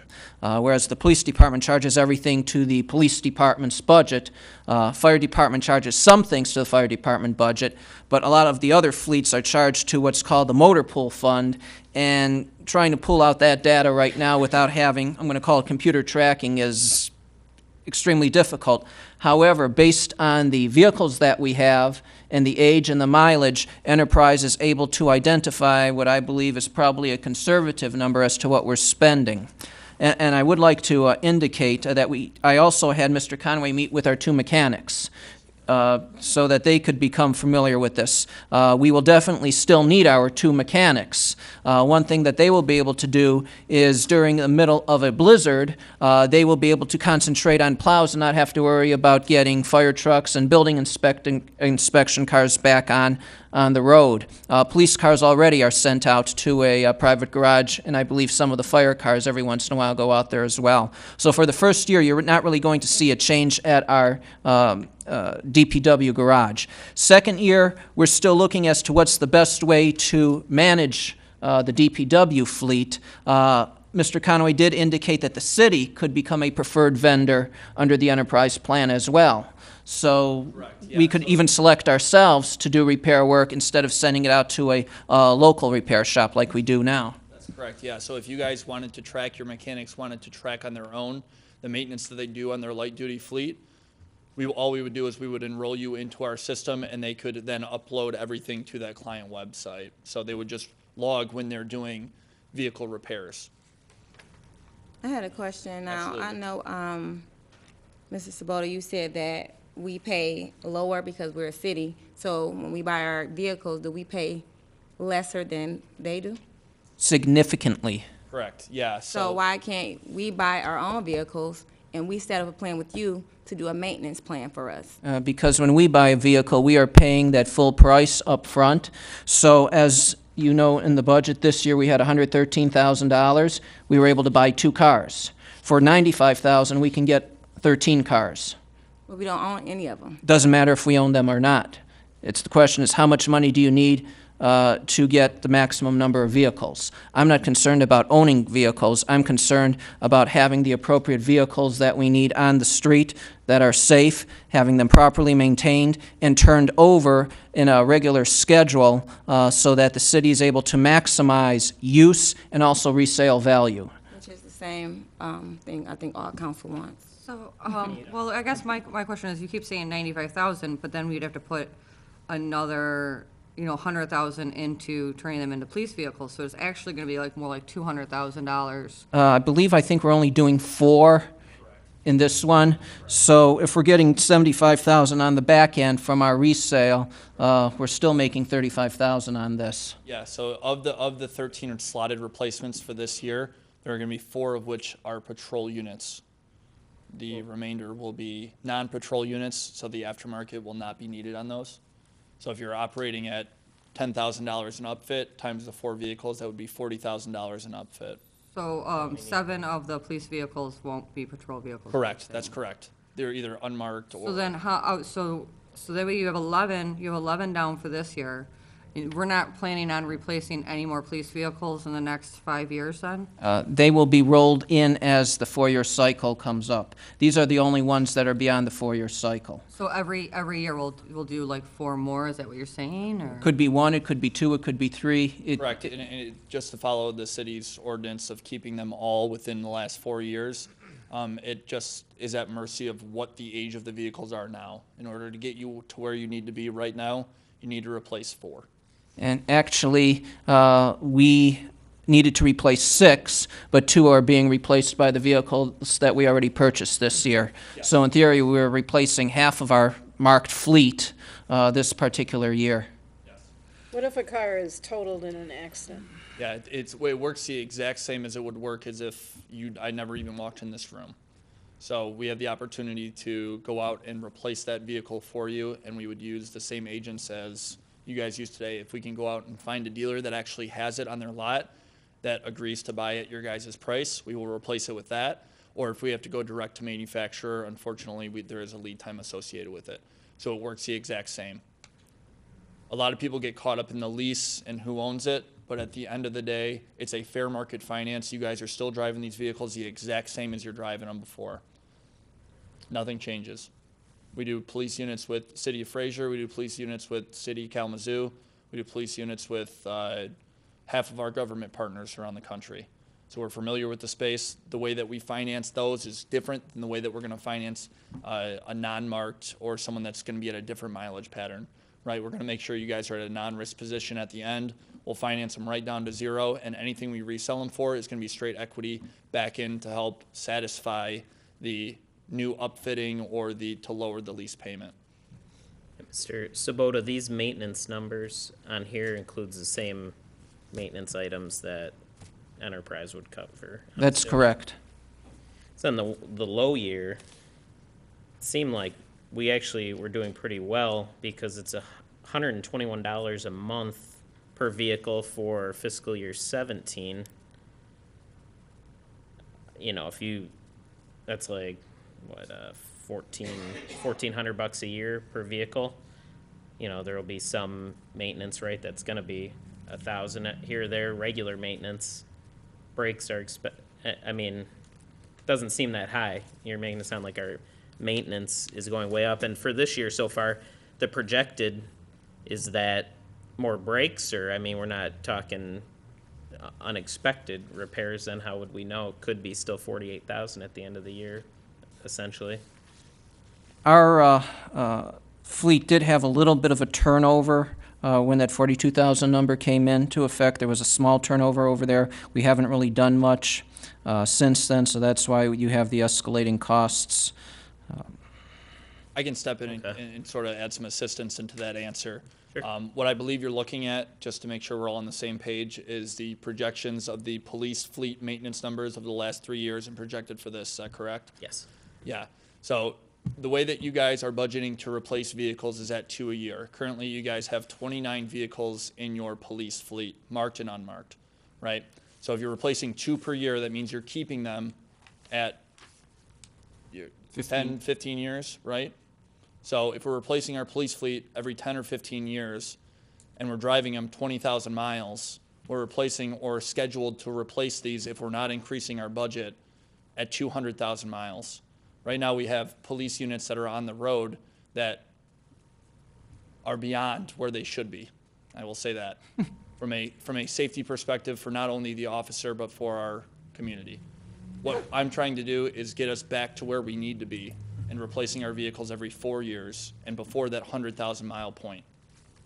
Now, it's not a perfect system, and budgets are going to go up and down, and we understand that. There might be some circumstances where we got to keep a police unit 5 years instead of keeping it 4, and that's okay. That's why it's an open-end lease, so we can do that for the city. But overall, what we need to do is we need to take that average of 10 to 15-year holding pattern, and we need to shrink it. And I think we can all agree that a maintenance cost is going to naturally shrink if you're adjusting a holding pattern from 10 to 15 years down to 4 or 5.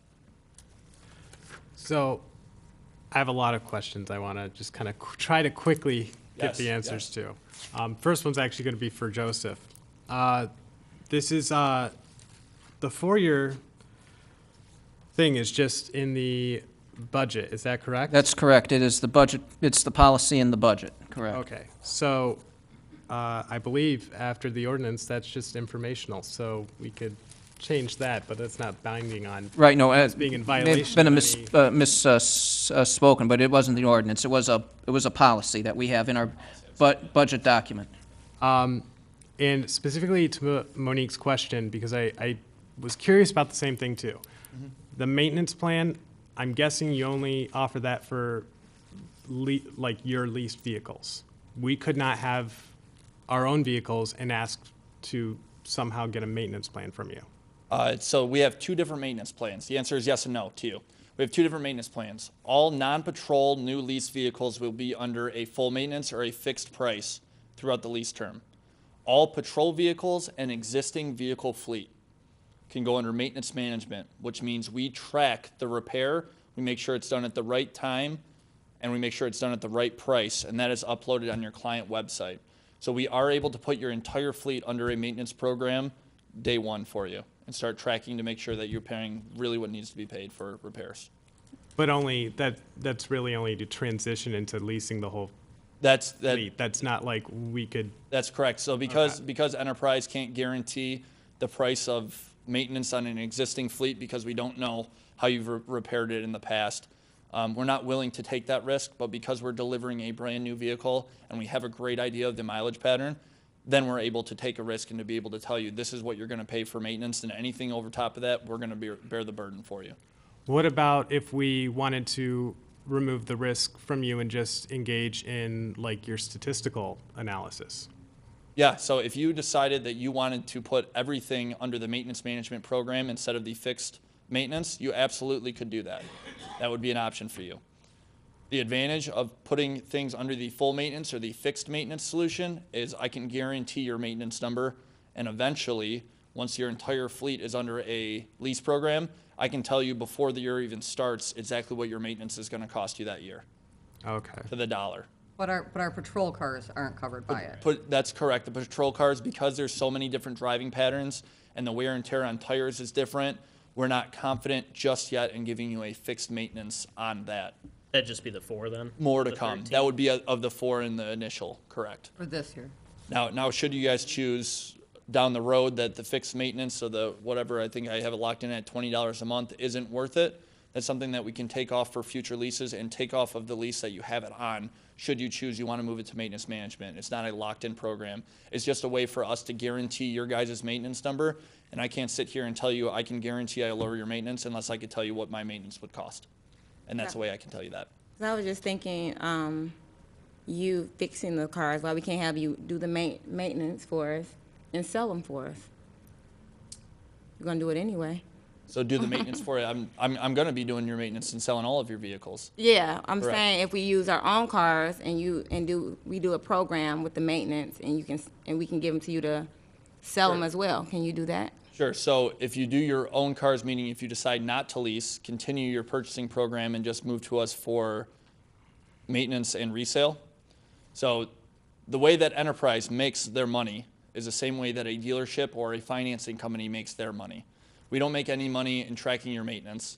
We don't make any money on the resale because you guys retain all of the equity at the end of our sale program. So the way that we make our money is we get holdback from the manufacturer for delivering the vehicles to you, right? And through our leasing mechanism.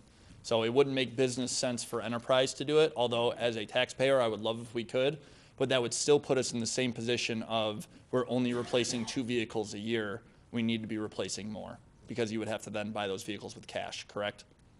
So you're not making money with 2 vehicles, you're making money with 13. I'm not making a lot of money with 13 at all. Where we make our money is spanning it across all of Michigan, right?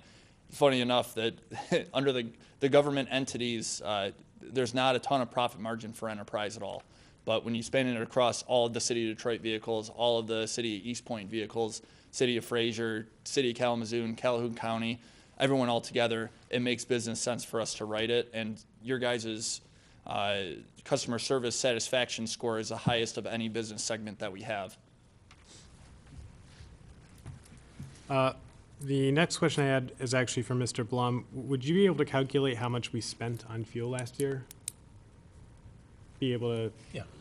just to get an idea of what the difference is between our, like, state, I forget how we get through the state bidding or what that program's called, but to see exactly how much more we'd be paying going through the program with the enterprise. Well, and that would vary on fuel. I mean, we buy it 3,000 to 5,000 gallons at a time. So if we happen to buy it when it's $2.50 a gallon and it drops to $1.80, it's costing us more money every time we fill up at our local pump.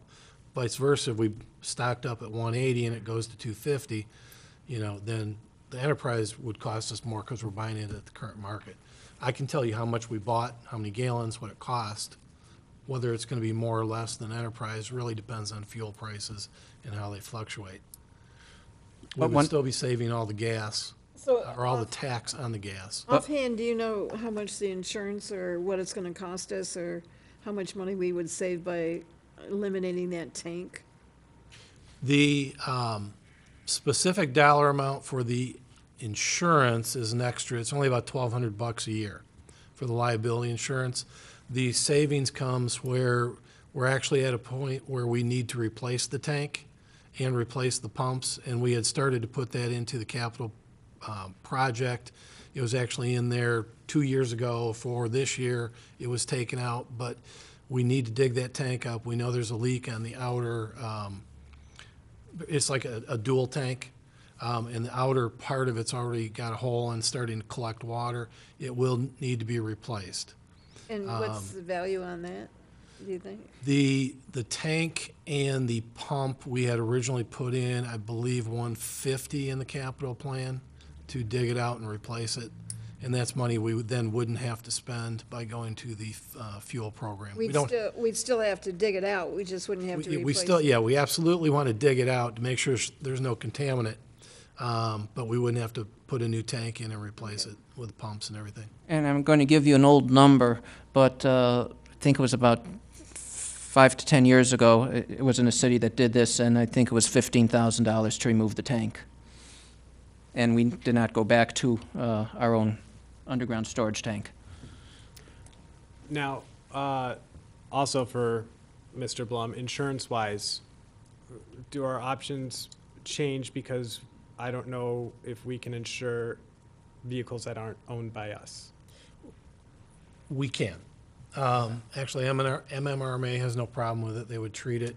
We could have actually, like the Fiestas, we went and bought them. We could have technically leased them, and they still would have been covered on our insurance. They're our vehicles. We're owning them. We use them. We're just, they're a financing vehicle is how you need to view it. Whether you call it a lease, whether you call it a loan, a finance vehicle, we still own the vehicles, and MMRMA would still cover them.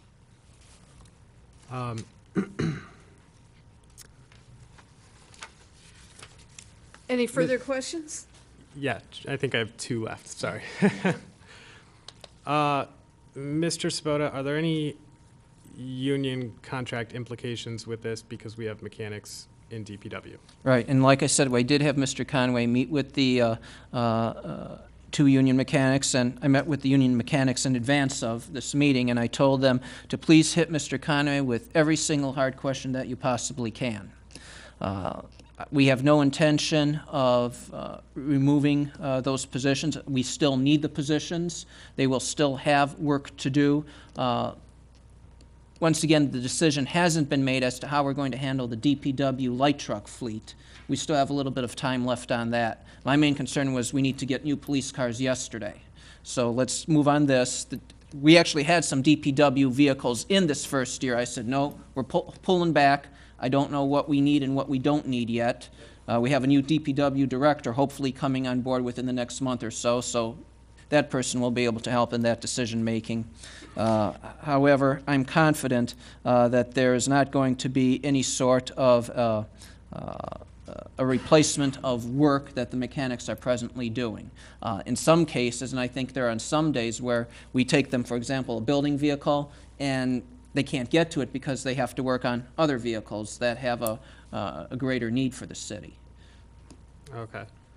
And I believe that the mechanics hit you pretty hard on some of the questions, correct? They're a great group of guys. They are a great group of guys. I asked them the question, I always like to ask the question, what percentage of your time is spent on light-duty fleet in accordance to the percentage of time that is spent on your salt spreaders, your mowers, the other things that your big diesel applications?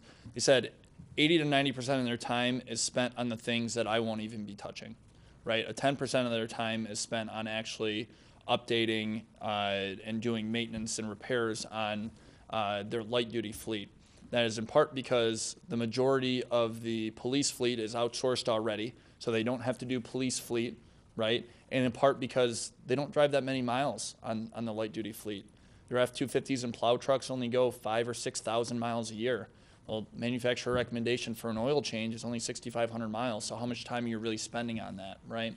So the idea of holding that old asset for a longer period of time and worried about them being out of work, they spend most of their time on the bigger stuff. Mr. Sabota, does this have or Mr. Blum, an effect on our budget position in terms of how we count counting assets or contract liability?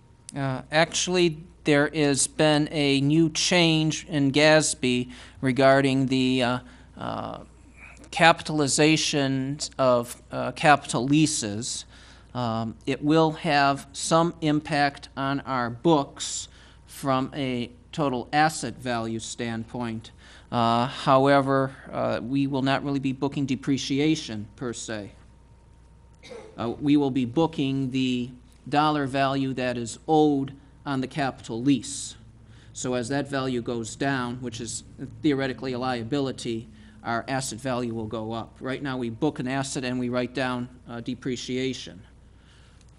Okay. Last question. GPS you mentioned. Absolutely. Two-part question. What is your retention policy, and what's our access to that information, and how much do we pay to track our current GPS that we run ourselves now? And before you answer that, one of the systems, the system that Enterprise is proposing, is one of the systems that we presently use on a portion of our fleet. We actually have two different GPS systems. So if you could. Correct, yeah. So the retention question, do you mean the retention of the people that start on the product and are still on the product? No, the records. The records. Okay, so all of the GPS records will get uploaded to your guys' client website, as well as you will have a separate account with Geotab. We partner with Geotab, which is a GPS provider or a telematics provider. So you will have two accounts. If you want to segment that to the chief of police has record of the police units, the DPW director can only see the DPW units, the city manager can see all units. We can segment that however you want to segment it in accordance with login information and availability. What it can show is more of a safety driver scorecard to make sure you guys are operating the way that you should be operating to be able to manage your people the way that you can.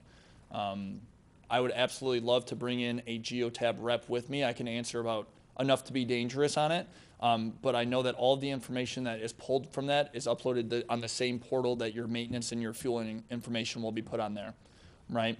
So the Geotab actually talks to our fuel card, which is kind of cool.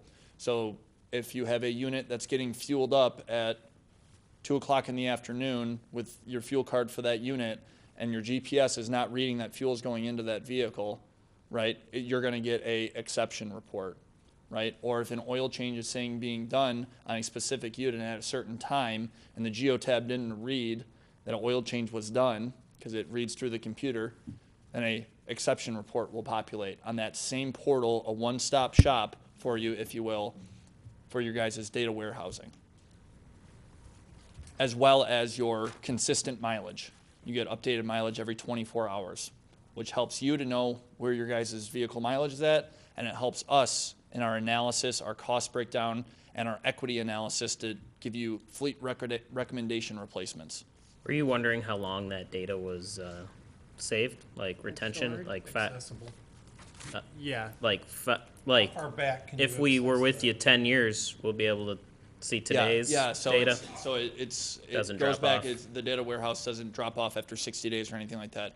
I mean, we partnered with Geotab 3.5 years ago, and clients that started when we partnered, their information is still available on the client website.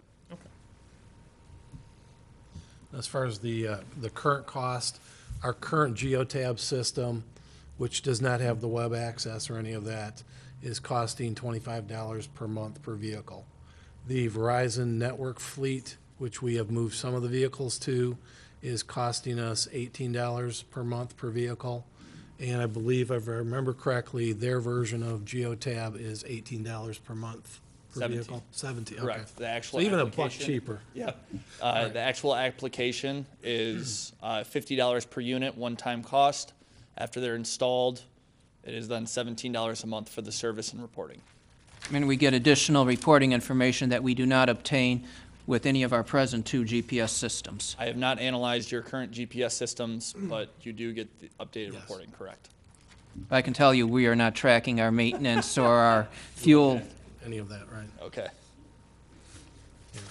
We looked at this concept 10 years ago. City Manager Parks was still here. At that time, it did not make sense. They did not include police vehicles. Correct. And the only way we could save money was by terminating both mechanics. We basically walked away from that plan. They have since changed their program to the point where it actually now makes sense financially. And the one thing I've noticed is the biggest benefit is selling the vehicles at the end. They handle it. They've got the network. They're going to get more money for the vehicles than we ever could. If we try to sell them on eBay or Craigslist or some county auction, we will never see that kind of money, and we don't have the staff to manage those vehicles. I'm sorry, I do have one more quick question. Absolutely. I mean, I have other, right now I have one more quick question. The estimated cost is, it says 95,000, and I know that's an estimate. Did that include the maintenance plan? That does not. The number under that number includes a maintenance plan. I believe it's a 97. I don't know if you're looking at a spreadsheet. No, I don't have a spreadsheet. So if you're just including the leases, it's 95,000. It's a $97,000 figure if you're including all the maintenance for the 13 vehicles less the police cruisers that I can't guarantee. So the 8 vehicles that would be replacing or 9 vehicles. It's only $2,000? More? That's well, you think about it. You're only driving these units 6,000 or 7,000 miles. You're doing an oil change on each unit plus any things that might pop up. It would be 7 vehicles, not including any of the police vehicles? Just not including the 4 police The patrol units. So it'd be correct. 7 vehicles. It's an average of about, I think, $26 a month per vehicle. Where you guys are operating now 180 to 210. Yeah, it was 120 on that low end. Yeah, correct. Mm-hmm. Correct. Well, that includes, I guess, the That includes the patrol cruisers, vehicle. correct, yeah. Now, what we're gonna do on the cruisers is we're gonna put the maintenance management to make sure that they're getting maintained properly at the right price, and our ASC certified techs are gonna police the program for you. But again, we can't lock in a guaranteed maintenance for the cruisers just yet. Okay, so actually, now I have one more question. So the $2,000, would that be for, like, per year for the full 4 years, or will that price increase as the No, that's years a set go? price. That's a It's set price for those vehicles. For the term of the lease? For the term of the lease, yeah. Okay. Some of those vehicles are actually termed at 5 years instead of 4, but that's to shrink your monthly payment and to give you an option after 3 or 4 years to terminate if you guys are equitable, right? Those things change, and every year is gonna be a different year, but I write the lease out for 60 months to make the payment stretched, light on your budget, and then if you guys turn equitable after 2 or 3 years, we can make the decision to do so then. And then you'd be replacing vehicles at 3 times the rate of what you thought you should and actually making money through the program, which is kind of cool.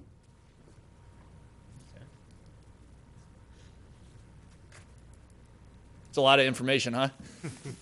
Any more questions? Not, All right, are you ready to make a motion? I don't, I would rather wait a week. Yeah, me I have a too. feeling I'm gonna come up with more questions. I'm not, Let it all sink in. Yeah. All yeah. right, can we have a motion to table it to the next meeting then? Is that all right with you, or are we gonna lose? What would that mean for me? You just let me know. Well, I don't think I'll have any more questions for him. I think if I have any more questions, there will be more for Mr. Sabota. That's what I was thinking too. So, I think all the information we're gonna need, we'll be able to get through Mr. Sabota, so. Sure. All right. Now, let me just ask Mr. Conway. I know we were talking about trying to get into the fall selling Correct. cycle. Would a 2-week delay in terms of the approval of the concept in any way potentially have a negative effect on that, or?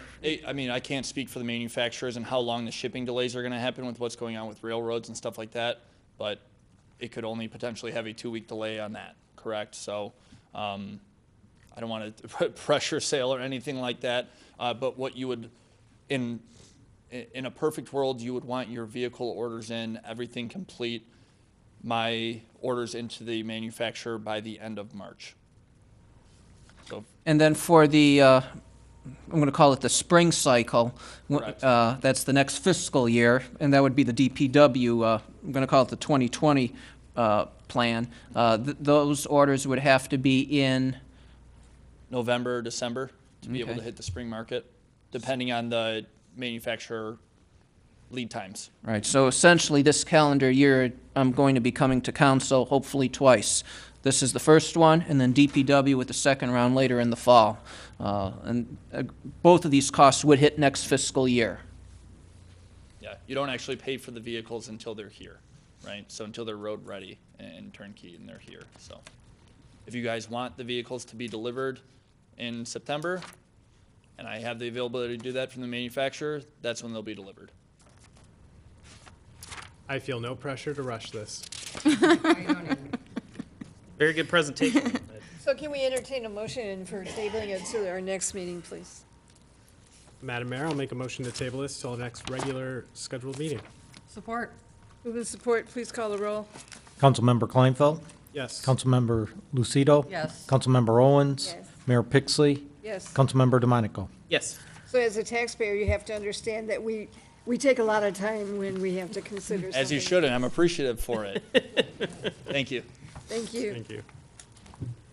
Let's move on to our next item, which is authorization for engineering services for the 8-mile reconstruct Vernier to Beaconsfield. Madam Mayor, I'll motion that City Council approve the engineering proposal from Anderson, Eckstein, and Westrick Incorporated for the fiscal year 2020 Transportation Improvement Program, 8-mile reconstruct Vernier to Beaconsfield in the amount of $397,966. Support. Move in support, please call the roll. Councilmember DeMonico. Yes. Councilmember Owens. Yes. Mayor Pixley. Yes. Councilmember Lucido. Yes. Councilmember Kleinfeld. Yes. Our next item is authorization for engineering of the fiscal year 2020 Transportation Improvement Program for southbound Kelly Road from 250 feet north of Haas to Norton. Madam Mayor, I'll motion that City Council approve the engineering proposal from Anderson, Eckstein, and Westrick Incorporated for the fiscal year 2020 Transportation Improvement Program again. Southbound Kelly Road, this time 250 feet north of Haas to Norton in the amount of $598,750. Support. Move in support, please call the roll. Councilmember DeMonico. Yes. Councilmember Owens. Yes. Mayor Pixley. Yes. Councilmember Lucido. Yes. Councilmember Kleinfeld. Yes. Our next item is the charter revision and the adoption of the resolution. That was a long public hearing we had. No. We already had the public hearing on that. I think for me, just at this time, I wouldn't want to even vote on it one way or the other. I'd want to have more of an idea of what we'd be looking to update, some examples at least, that sort of thing, if we're going to bring the whole entire charter up for revision. I think it's a good idea, although I know it complicates things, to have the question of whether or not to have a commission separate from the election of commission members. I think first, if they're on the same ballot, you're going to have people out there campaigning for the passage of the Charter Commission because they're, running for that. charter. And also, there might be interested parties that won't try to get involved if there's a chance that it's just going to fail anyway and there's going to be no Charter Commission. So You said you don't like that, or? I think they should be separate. I think, from what I recall reading, I think Mr. Sabota seems to be trying to find it. I think it had to happen within 60 days, and it'd be impossible with current state law to have Well, essentially separate elections? Well, what we would have to do is definitely this would be on the November ballot. And I'm hoping, I can't believe I'm saying this, that the it's going to have to be the Democratic Party, most likely, because I don't see a Republican challenge at this time to the incumbent, because there normally isn't. It would have to be the Democratic Party holding a primary election instead of a caucus, and then they in turn pay for the election if we do it at that time. Otherwise, the city would be on the hook for paying for 2 elections rather than 1. So I was looking at a cost-saving standpoint as well. And then it would have to be in the wintertime to elect the Charter Revision Commission, which would be a February election. Yeah, I was just wondering, from that wording, it sounded like It does had say, to happen within has to 60 be within days. 60 days. I don't recall in recent elections where a charter commission was elected separately from the question of charter revision. If this law means 60 days, it means 60 days. So we're going, it's going to be a very difficult Christmas, because we would have the election in November and then have a turnaround right away in January, right after Christmas, right after New Year's. But can we, well, you're assuming that presidential primary is in January? Could be in January. 'Cause we can only have elections on 3 dates right now, right? I believe so. Because February was. February, so this provision then could be overridden to whatever that date in February is, which usually falls at the end of February. However, as we know, the legislature has been known to change that particular provision of the law every 4 years anyways, if it favors one of the 2 parties that's looking for a primary. I was looking at it more so from a cost-saving standpoint, and it's not just the direct cost of having the election, but also the indirect cost, because obviously if you have staff time concentrating on an election, then that's less time they're able to devote to other responsibilities. Well, I mean, it'd be good if we can separate it. I think that doesn't sound like a terrible idea. I just was wondering if it was even I don't think it would possible. be with 60 days. I don't think it would be possible. If it is 60 days, I couldn't. I do recall there was a situation back when I was clerk in Algonac where we had a quick turnaround, and we actually had to break seals in advance of the requirements established by state law because the legislature changed an election schedule. So it has happened in the past. I'm looking at the city attorney, and I don't think he quite even knows the answer as to whether or not the 60-day holds, or if we're going to have to go with the February election day that's established already by state law. My guess is we're probably going to have to go with the 4 dates for the Election Consolidation Act. And then it would be the cost of a second election in the event that we do not have a contested either Democratic or Republican primary. Yeah, I'm assuming this was written before the 4-date minimum or whatever, when this was just never revised to really just. Yeah, it looks like the last time this was amended was back in 1966. Been a while. Right there. So they may have forgotten it, that little provision when they consolidated elections, but my thought would be you probably go by consolidated election because that's the more current law rather than this one. So, in regards to this, Mr. Blum said something that I thought was possibly wise. Maybe we could try to get an AG's opinion or some sort of authority to find out if we can go outside the 60 days to comply with state law. I can contact Mr. Ellsworth this week. And then I think the other major thing I noticed with charter commission is that it would have to be 9 folks that are not city officers or employees, whether elected or appointed. And Oh. I just would, Well, think about it this way. Council election is in November, and you take office the first Monday right after that particular election. I do not believe that a charter revision gets sworn in until after the election is properly certified, which usually takes about 10 to 14 days. So if a current council member is looking to retire from being on council and looking to run for the Charter Revision Commission, I'm not an attorney, but I'm just thinking about how I remember from 2 prior cities, charter revision wasn't seated until after the election was certified, whereas by charter, this council is seated before the election is certified.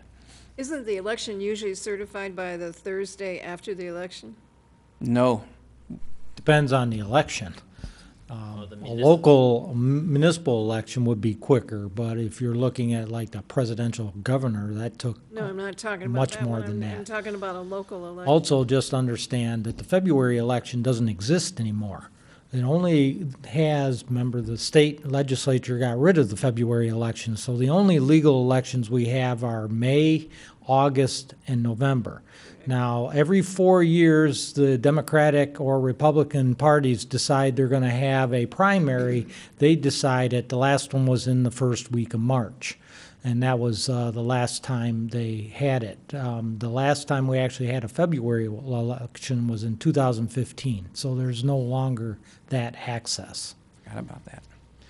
But the Board of Canvassers could certify a local election within that time I'm just period. thinking the routine local election, the November election is usually certified within 2 days. Yeah, it just It's depends usually on a on Thursday. what was on the ballot and, you know, what they have to look at. But in a lot of cases, you don't also combine precincts on a local, this kind of a local election with officials. If you had a special election, you would then be able to combine precincts, and at that point, it would be quicker to certify. So you're looking at least on a local election within a couple weeks. I think there'd be a lot of confusion if you were to put this on the November election. You know, from what I'm hearing, there are a lot of people running for city council, a lot of people running for mayor. So it just seems as though if you have a lot of people on the ballot, they're gonna get really confused if you then ask for people to be on a charter commission as well at the same election. Madam Mayor, I can contact Mr. Ellsworth this Thursday of this week and find out what the city's options would be under the circumstances. Excuse me, and I do have a question which is sort of time sensitive.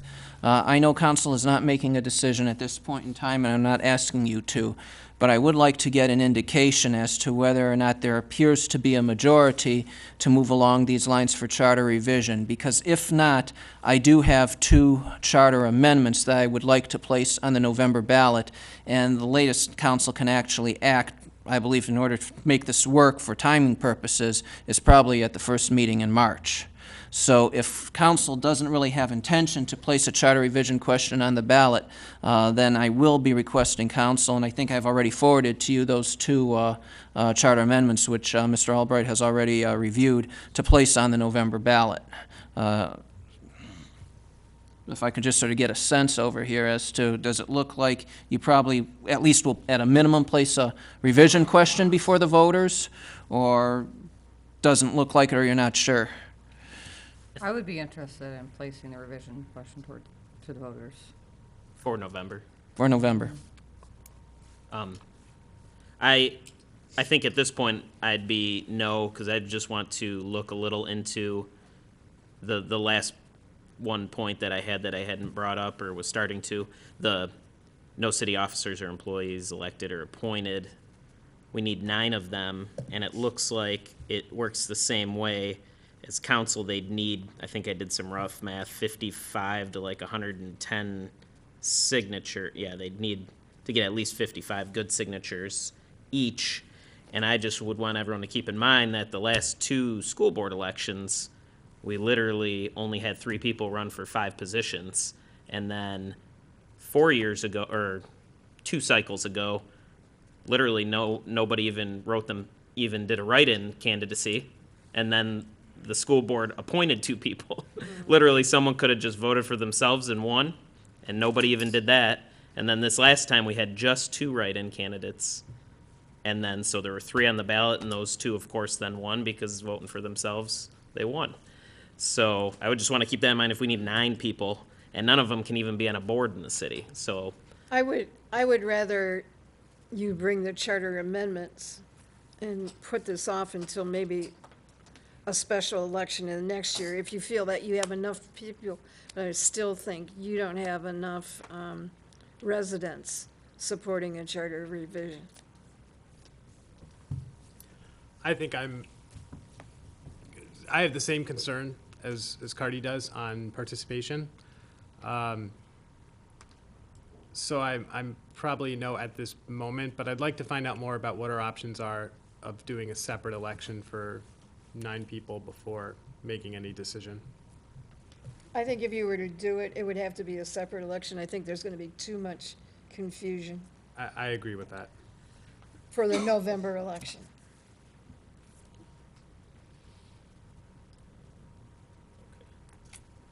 so it's probably not going to be on the November ballot. I think Yeah, I'm sort of like right in the middle on this, and so I think I'm just going to put the amendments before council next week and see where this goes.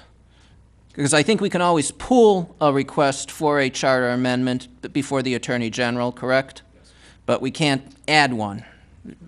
But getting a charter amendment on this election, to me, is, on the November election, is smarter than doing this, the complete revision plus electing the 9 people to the revision. Because I think you're going to end up with a lot of write-ins at the last minute or appointments of it. And if the council can't appoint it by state law, then you're going to end up with some problems. Right, a Charter Revision Commission, once they lose a member, that's it. I was on a Charter Revision Commission. I wasn't on it, I was recording secretary to it, and we had a member die. So then it went down to 8. And then someone else resigned, and then it went down to 7. So if It keeps continuing. it just goes down, they're never replaced. So if it went 3 years, then whoever basically is still standing at the end of 3 years is still on the commission. If they move In out. the city, it might be who's alive by that time. All right, let's move on to our next one then, was the bid award for the hydraulic. Well, I Madam Mayor. don't think we have to have a vote on that, do we? Okay, is this going to be postponed to the next meeting, or do we want, in case council wants to act on it next meeting after getting more information? So you've got some choices, you have 3 choices essentially, 2 amendments and a revision question? Yeah, I think postponing until the next meeting sounds good, to get the information before we make a decision.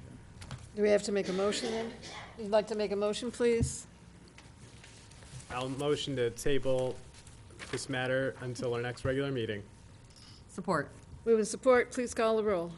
Councilmember Kleinfeld? Yes. Councilmember Lucido? Yes. Councilmember DeMonico? Yes. Councilmember Owens? Yes. Mayor Pixley? Yes. I hope we don't have a lot of closed sessions at the last meeting, the next meeting. All right, item E, the bid award for the hydraulic vehicle extraction equipment. Madam Mayor, I'll make a motion to award the bid to purchase the hydraulic vehicle extraction equipment from Apollo Fire Equipment Company, 12584 Lakeshore Drive, Romeo, Michigan, at a cost of $68,500. Support. Move in support, please call the roll. Councilmember Kleinfeld? Yes. Councilmember Lucido? Yes. Councilmember Owens? Yes. Mayor Pixley? Yes. Councilmember DeMonico? Yes.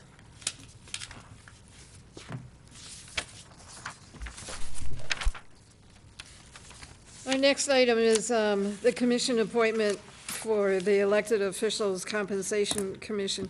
And council, I would ask that we move this to the next meeting as well, because I had some questions I needed to talk to Mr. Altimus about. Number one, I needed to find out when that meeting was, when the petitions have to be in for council, because we have some people that are on the board currently that may end up running for council. And if that happens, then we they would be setting the salary for themselves, hoping that they would win. So there's some questions with that and a couple other things, so. Madam Mayor, in my previous city, I had the same situation where actually 2 members of the local officers' compensation commission were on the ballot for council, and one was actually elected. So it was an interesting, And so I think Group. that's a consideration that we have to do. So, and if you don't mind, I did review the list. Cardy's sent a list, and I sent you the list of people that might be possible. One is I thought was a former employee and so forth. So there were some questions about the list, and I promise I will have it ready for March 5th after I meet with Mr. Altimus. The next one is the Beautification Commission appointments, and besides the motion that's written here, I had previously asked Tanya Gladney at the Christmas meeting if she was also interested in continuing on, and she agreed. So the 2 people that we would be recommending then would be Paul Colby and Martha Hauser, and in addition would be Tanya.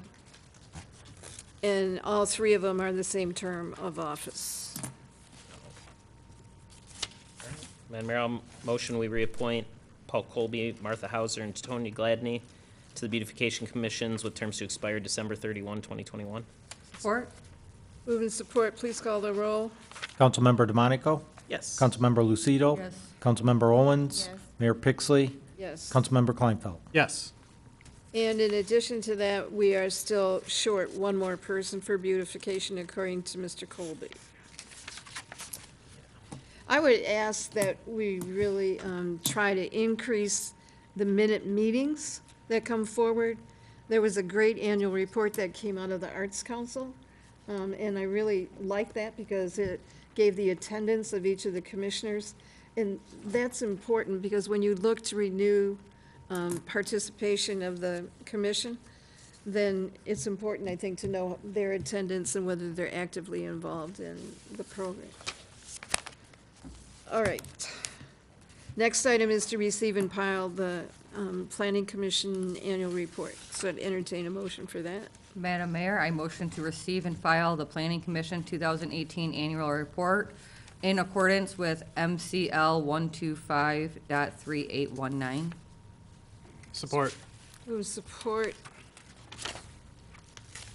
Please call the roll. Councilmember Lucido? Yes. Councilmember Kleinfeld? Yes. Mayor Pixley? Yes. Councilmember DeMonico? Yes. Councilmember Owens? Yes.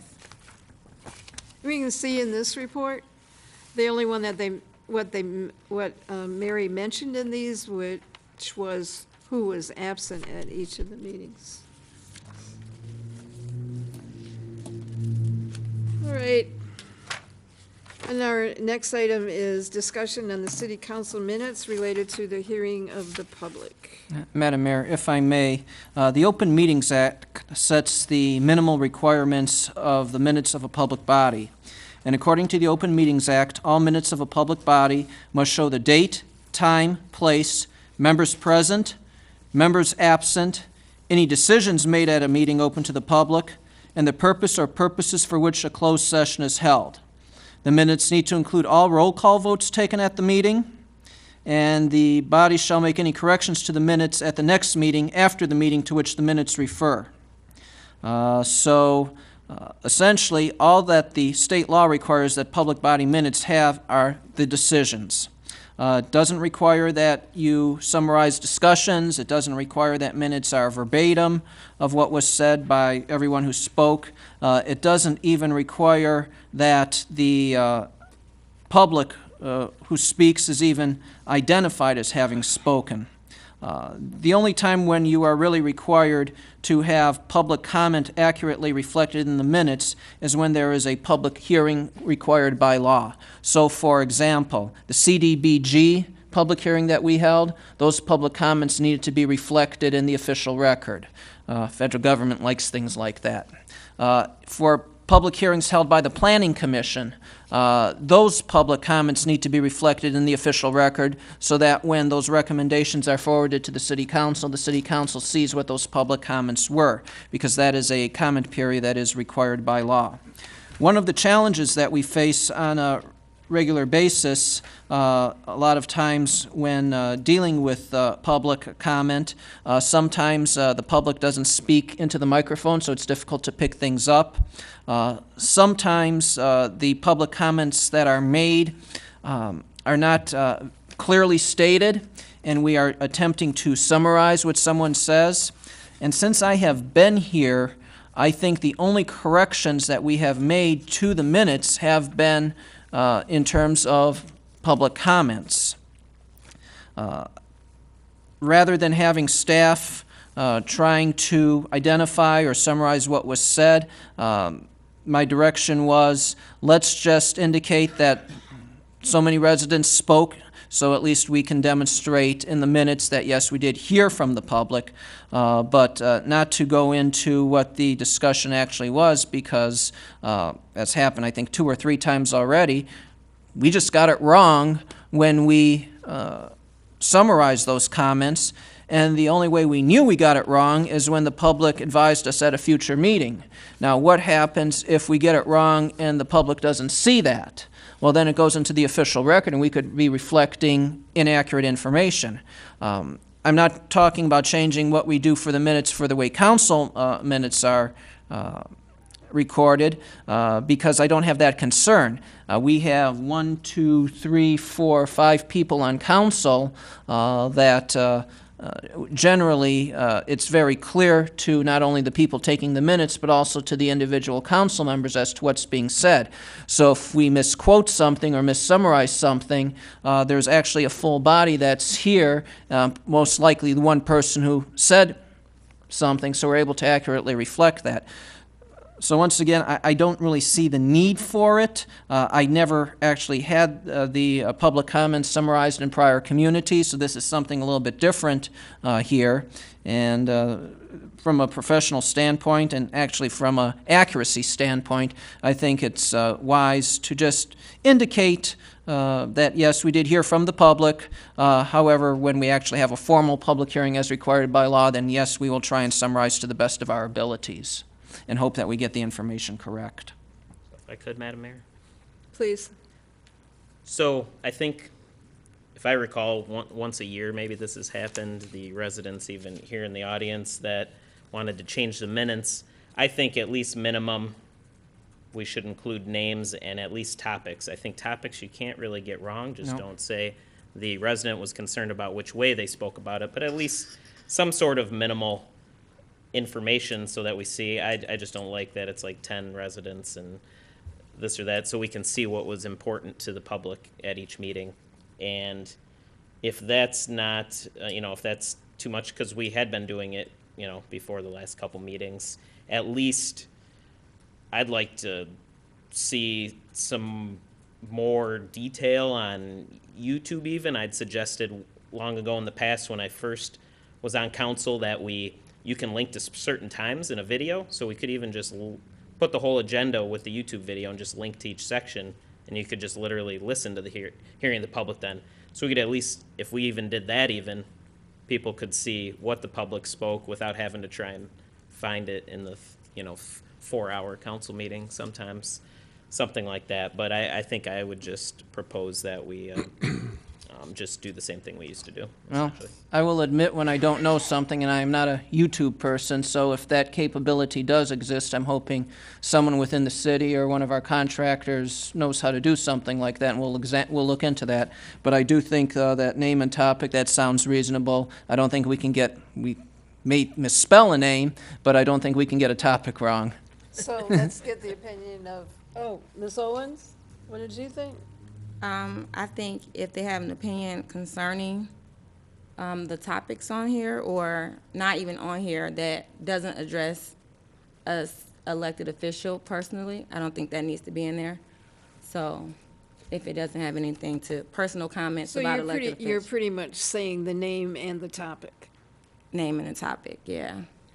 And the comments that come if they're, you know, with the topic as well. Because you can talk about, for instance, certain things, and then we want to hear what you didn't like about that topic. You know, I do want to hear about some of that. That's where the problem is developing, though, is Okay. that we very often don't hear exactly what they say, and it's pretty difficult to put down everything they say on an individual topic. So if we could just address it with the name of the person and what topic they spoke on. Because everything is recorded in a CD, Okay, anyway. so you can always find it. If they spoke on something, you can go back and pull the CD. Okay. Is Linda here right now? I can't. Yeah. I can't She's see. she's taking copious minutes of everything everyone is saying. I don't think this needs that much discussion. We have corrections once in a great while. I think she can just do it, her or Lori, how they have been. I don't think we need to change it. I'm completely fine with just the name and the topic. I don't think we need anything more than that. I'm fine with the name and the topic. I think in doing research on city council meetings from way back when, you can always find additional information. If you knew somebody spoke on something, you can always go find that somebody also and find out exactly what it was. The YouTubes, we have a very difficult time even televising and allowing people to be heard when they're speaking for the public. The microphone just doesn't catch it all. So what you were trying to say, Cardia, was you wanted the comments and things like that? Yeah, You wanted more? I'll motion that we just do the minutes for the hearing of the public as we used to, essentially. As we used to, Yes. but we're only gonna record, or we're gonna record everything, they say? Just how Linda used to type them out before, just do that now as opposed to how many people. I mean, if you would rather have the topic, then vote no, I guess, but that would be my motion, just go back to what we were doing before. All right, so we need a motion one way or the other. So that would be I guess what Cardi is, motion. I guess what Cardi is saying is, just for instance, someone comes up here and says something about medical marijuana, their name and the topic, but I guess he wants people to know what they felt about that topic, Right, right? yeah. So what you're saying is you want to keep it exactly the same as it is? As it was as of last year, because we changed it this calendar year. Exactly.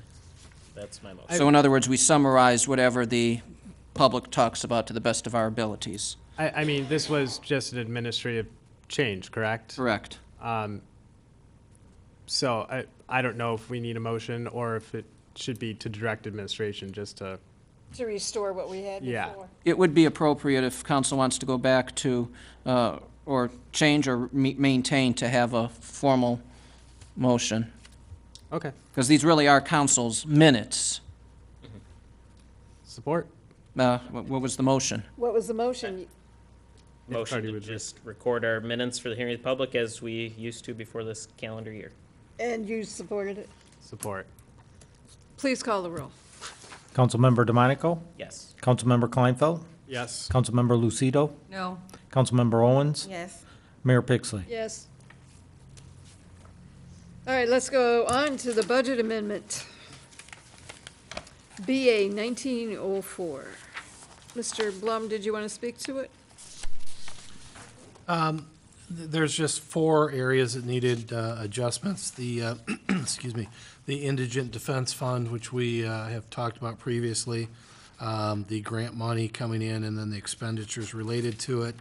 In the CDBG, that is the fiscal year 18 funds that were not spent, plus the additional $350 that's being used on the Johnston project that needed to be adjusted. Our sidewalk special assessment, we needed to increase that for the coming work this spring. And then there was some remaining funds in the retirement system that have been paying some legal fees, and this will actually wind it down and take the remaining funds down to 0 by the end of the fiscal year. So the MERS conference expenses were related to sending our public safety people to MERS? There was two, MERS representatives that we paid their, the registration fee for them to attend. How much was that? It was $350 for both of them. $325 for both individuals. Okay. In the future, that'll have to come out of general fund because there won't be any retirement funds left.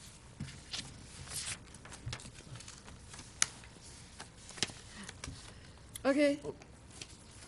Madam Mayor, I will motion to approve the fiscal year 2019 budget amendment, BA 19-4, as presented by the Finance Director.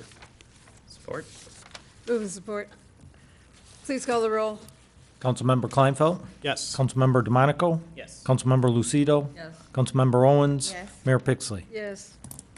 Item K is approval of the letter of understanding with the Police Patrol Union. Madam Mayor, I'll make a motion to approve the letter of understanding with the Police Patrol Union as presented to council. Support. Please call the roll. Councilmember Kleinfeld? Yes. Councilmember Lucido? Yes. Councilmember Owens? Yes. Mayor Pixley? Yes. Councilmember DeMonico? Yes.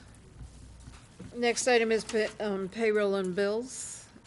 Have a motion, please. Madam Mayor, I'll make a motion to approve payment of the bills in the amount of $1,185,054.08. Support. Move support, please call the roll.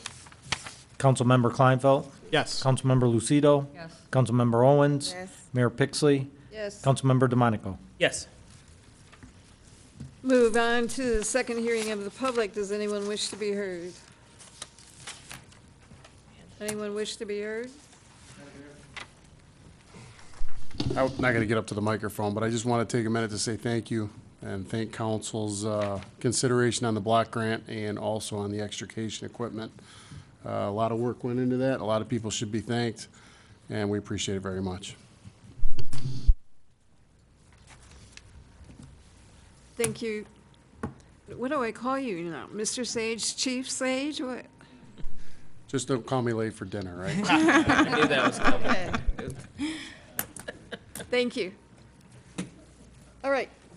One person wanted to be heard. Karen Morajan, East Point resident. So I addressed quite a bit in my previous comments, and again, want to make sure I make this very clear about the First Amendment in regards to free speech, in regards to the citizens' right to redress the government at all levels without fear of reprisal or retaliation. It's up to us to hold our government officials accountable when they do not hold themselves accountable. If you do not want to be criticized, then you should not have your seat. Again, I have attended meetings with other public officials who were scrutinized, who were criticized, and those men maintained their integrity and their dignity. And I'm sure they did not care for the criticism. However, their only comment was, "Thank you for your comments. Thank you for your attendance." This did not happen at the last meeting, and I'm not going to put up with any kind of behavior like that from anyone. I don't care about your badge, your license, your title. If you don't want to be criticized, if you don't want the door slammed in your face, don't open the door in the first place, because we do have a right to be heard. And what has happened in regards to this petting zoo issue is appalling. If you're going to follow Robert's Rules of Order, you do it consistently, not pick and choose when you feel like applying it. This issue was tabled from December 2018 and was supposed to be put back on the agenda for the January 15th, 2019 meeting. You failed to do so. And if you're not going to follow Robert's Rules of Order, if you're not going to respect the state and federal constitutions and the preamble and the policy of East Point, do us all a favor, step down, because you have no business serving this city. Does anyone else wish to be heard? All right, the hearing of the public is closed, and let's move on to mayor and council reports. And let's start with Ms. Owens tonight. Thank you, Madam Mayor. I thank you for everybody for coming and all the comments. Also, that the library had a fundraiser, and we made $400, not including, they weren't able to include what we got from Cloverleaf, so we're still waiting on that. Also, Macomb Black Excellence Awards is this Saturday. It's the first time they're ever doing this. It's going to be in Mount Clemens. So you can go on Macomb County website to find that out, more information about that. And this Friday, the Lions Club is having steak and shrimp, $35, all you can eat. So that's something that I'm waiting for that. I can't wait for that Friday. And March 21st is when I start my meetups with Monique. It's going to be at Coology on 9 Mile from 5 to 6, so the residents can come out and talk to me about things that concerns them. It's also a way to meet new residents, and it's also a way to brainstorm on new ideas as well. I'm also opening it up to where a lot of residents who cannot come and make it to my meetup, I will come to your home, and I will bring the coffee, you bring the conversation. So that's just something new I just thought of. And so also, before I go, I want to say Thursday is my birthday. I will be 35 years young, so I just want to let you guys know that. So also, again, thank you, everybody, for coming, and thank you for your comments. I'm done, Madam Mayor. Thank you. Thank you. Mr. DeMonico. Thanks, Madam Mayor. I hope everyone is on Facebook watching the Arts and Cultural Diversity Commission's page. They're posting every day, as I said last meeting, for Black History Month. The first post they had was about Dr. Carter G. Woodson. He's known as the father of Black history. And they've posted about Gladys West, which I like this one because it's a technology one also. She helped create GPS. So every time you use Google Maps, think of Gladys West. Barry Gordy, a lot of information about him, the founder of Motown, of course. And then there's also, they've been highlighting local folks. Sheila Miller, the only black judge we've actually had on the circuit court in Macomb County, and Pastor Rush of Emmanuel United Methodist, and Pastor Kevin Lancaster at Love Life Community Church, as well as plenty of other folks since we're now on the 19th of February. So watch that through the rest of the month. I've learned quite a bit. And went to the Housing Commission Snowball Dance for the first time. That was a good time. Dancing's not really my thing, but, try it out if I can. And had a good time with everyone there. They were very happy to hang out with all of us and had a good time. And we had the Beautification Commission Landscape Awards also. We honored them again, as we do every year. Everyone puts so much time and effort, and the story, everyone always has a story too, just about all of the landscaping they do at their house. It must take these folks so much time to keep up their property, and we appreciate it. Come out next year if you haven't come out. We have cake. I have a little thing in here. And I got to thank Paul Colby for just doing such a great ceremony. He does a good job every year. And then Lynn Salafi on the commission, she put together video, photo gallery videos with music of each property, which I thought was really cool. I'd done it in the past, but not as cool. She did a great job with all those, and it's good to see all these pictures. And then Mr. Rohib, thanks for meeting with me the other day and helping me understand a little more about the police and fire departments. And don't miss the Arts and Cultural Diversity Commission's African Mask Craft Project at 1 p.m. at the Patriot Building this weekend. And, oh, you want me to introduce him? Yeah. Got a councilman from E-Course in the audience, Devante Sherrod. Hope I got your last name correct. He was at the Snowball, too. And, yeah, yep, I remember meeting him at the Snowball Dance, yep, so he knows all about that. And was at the Anton Art Center. If people don't know, the Anton Art Center in Mount Clemens, our regional art center, there is Art Stravaganza, which they're doing at the Emerald Theater from 6 to 9 p.m., so go out to that and support our regional arts center. And Mr. Truesdale, thanks for coming out and talking about the Knights of Columbus. And I think, do we need to actually do anything on that, or we can? We have an ordinance. I So, will investigate the issue and report to council, well, I can't promise you this week, but before the next meeting. Okay, well, we'll look into that, Mr. we Truesdale. changed the ordinance after the state law law was changed. changed, and then the state law was revised, but we never did anything with our ordinance at the Okay. time. And that was at the choice of the police department director of public safety at the time, so. Okay, that's all I had, Madam Mayor. All right, that's all you have? Yep. All right, Mrs. Lucido. First, I'll address Mr. Truesdale. I am interested in looking at that ordinance, like Mr. DeMonico brought up. I think that maybe we could revise that so we can get some charities out there. I know that it's been a loss of income for a lot of local charities. Other than that, the only other thing I have to report this evening is tomorrow, the 8K Homeowners Association is changing the time and the location of their meetings. It's going to be at 1 p.m. at the Motor City Credit Union on 9 Mile, which used to be the old Century 21 I building. think it's Community Choice. Community Choice. Credit Union. Community Choice Credit Across from Union. the firehouse, right? Yes, across Community the Choice. street from the fire department. Oh, it's canceled? All right, never mind, I guess it's been canceled. So I guess that's all I have left. Weather, Okay. weather.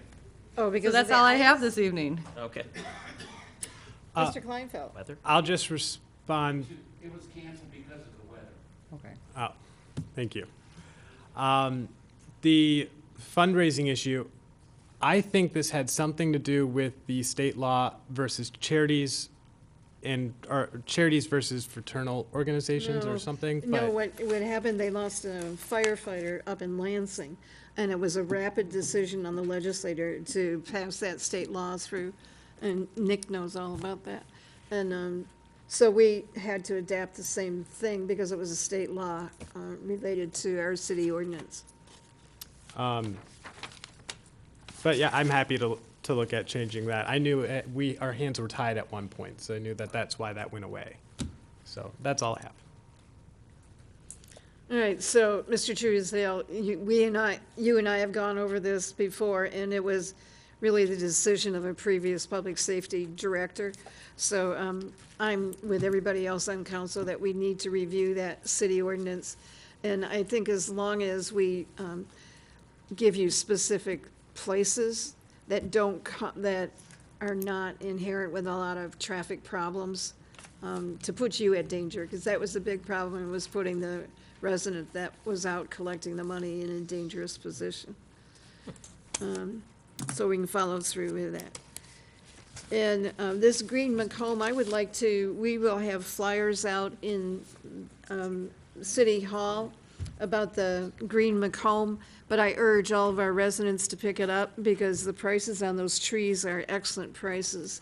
They're very, very reasonable and they're good quality. I have to tell you, there was some left a couple years ago and I bought 2 lilacs and something else. And I planted one over in the children's garden and one over at the schoolhouse, and I couldn't believe in 3 years those lilacs were just huge. So they're really good quality plants, and I would encourage all the residents to go ahead and pick those up. And the civil service appointment that you were speaking about, there's only 2 remaining now. One is selected by the Employees, employees. one and by council. one by council, and so that's Kathy Galen, and the employees is Mr. Hayes, correct? Correct. So the other one, the civil service themselves Select select. the third one.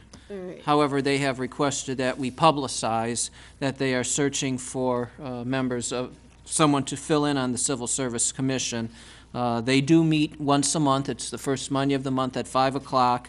And they're really looking for someone that has some background or understanding in law, human resources, personnel, management, because those are the types of decisions that the board will be making.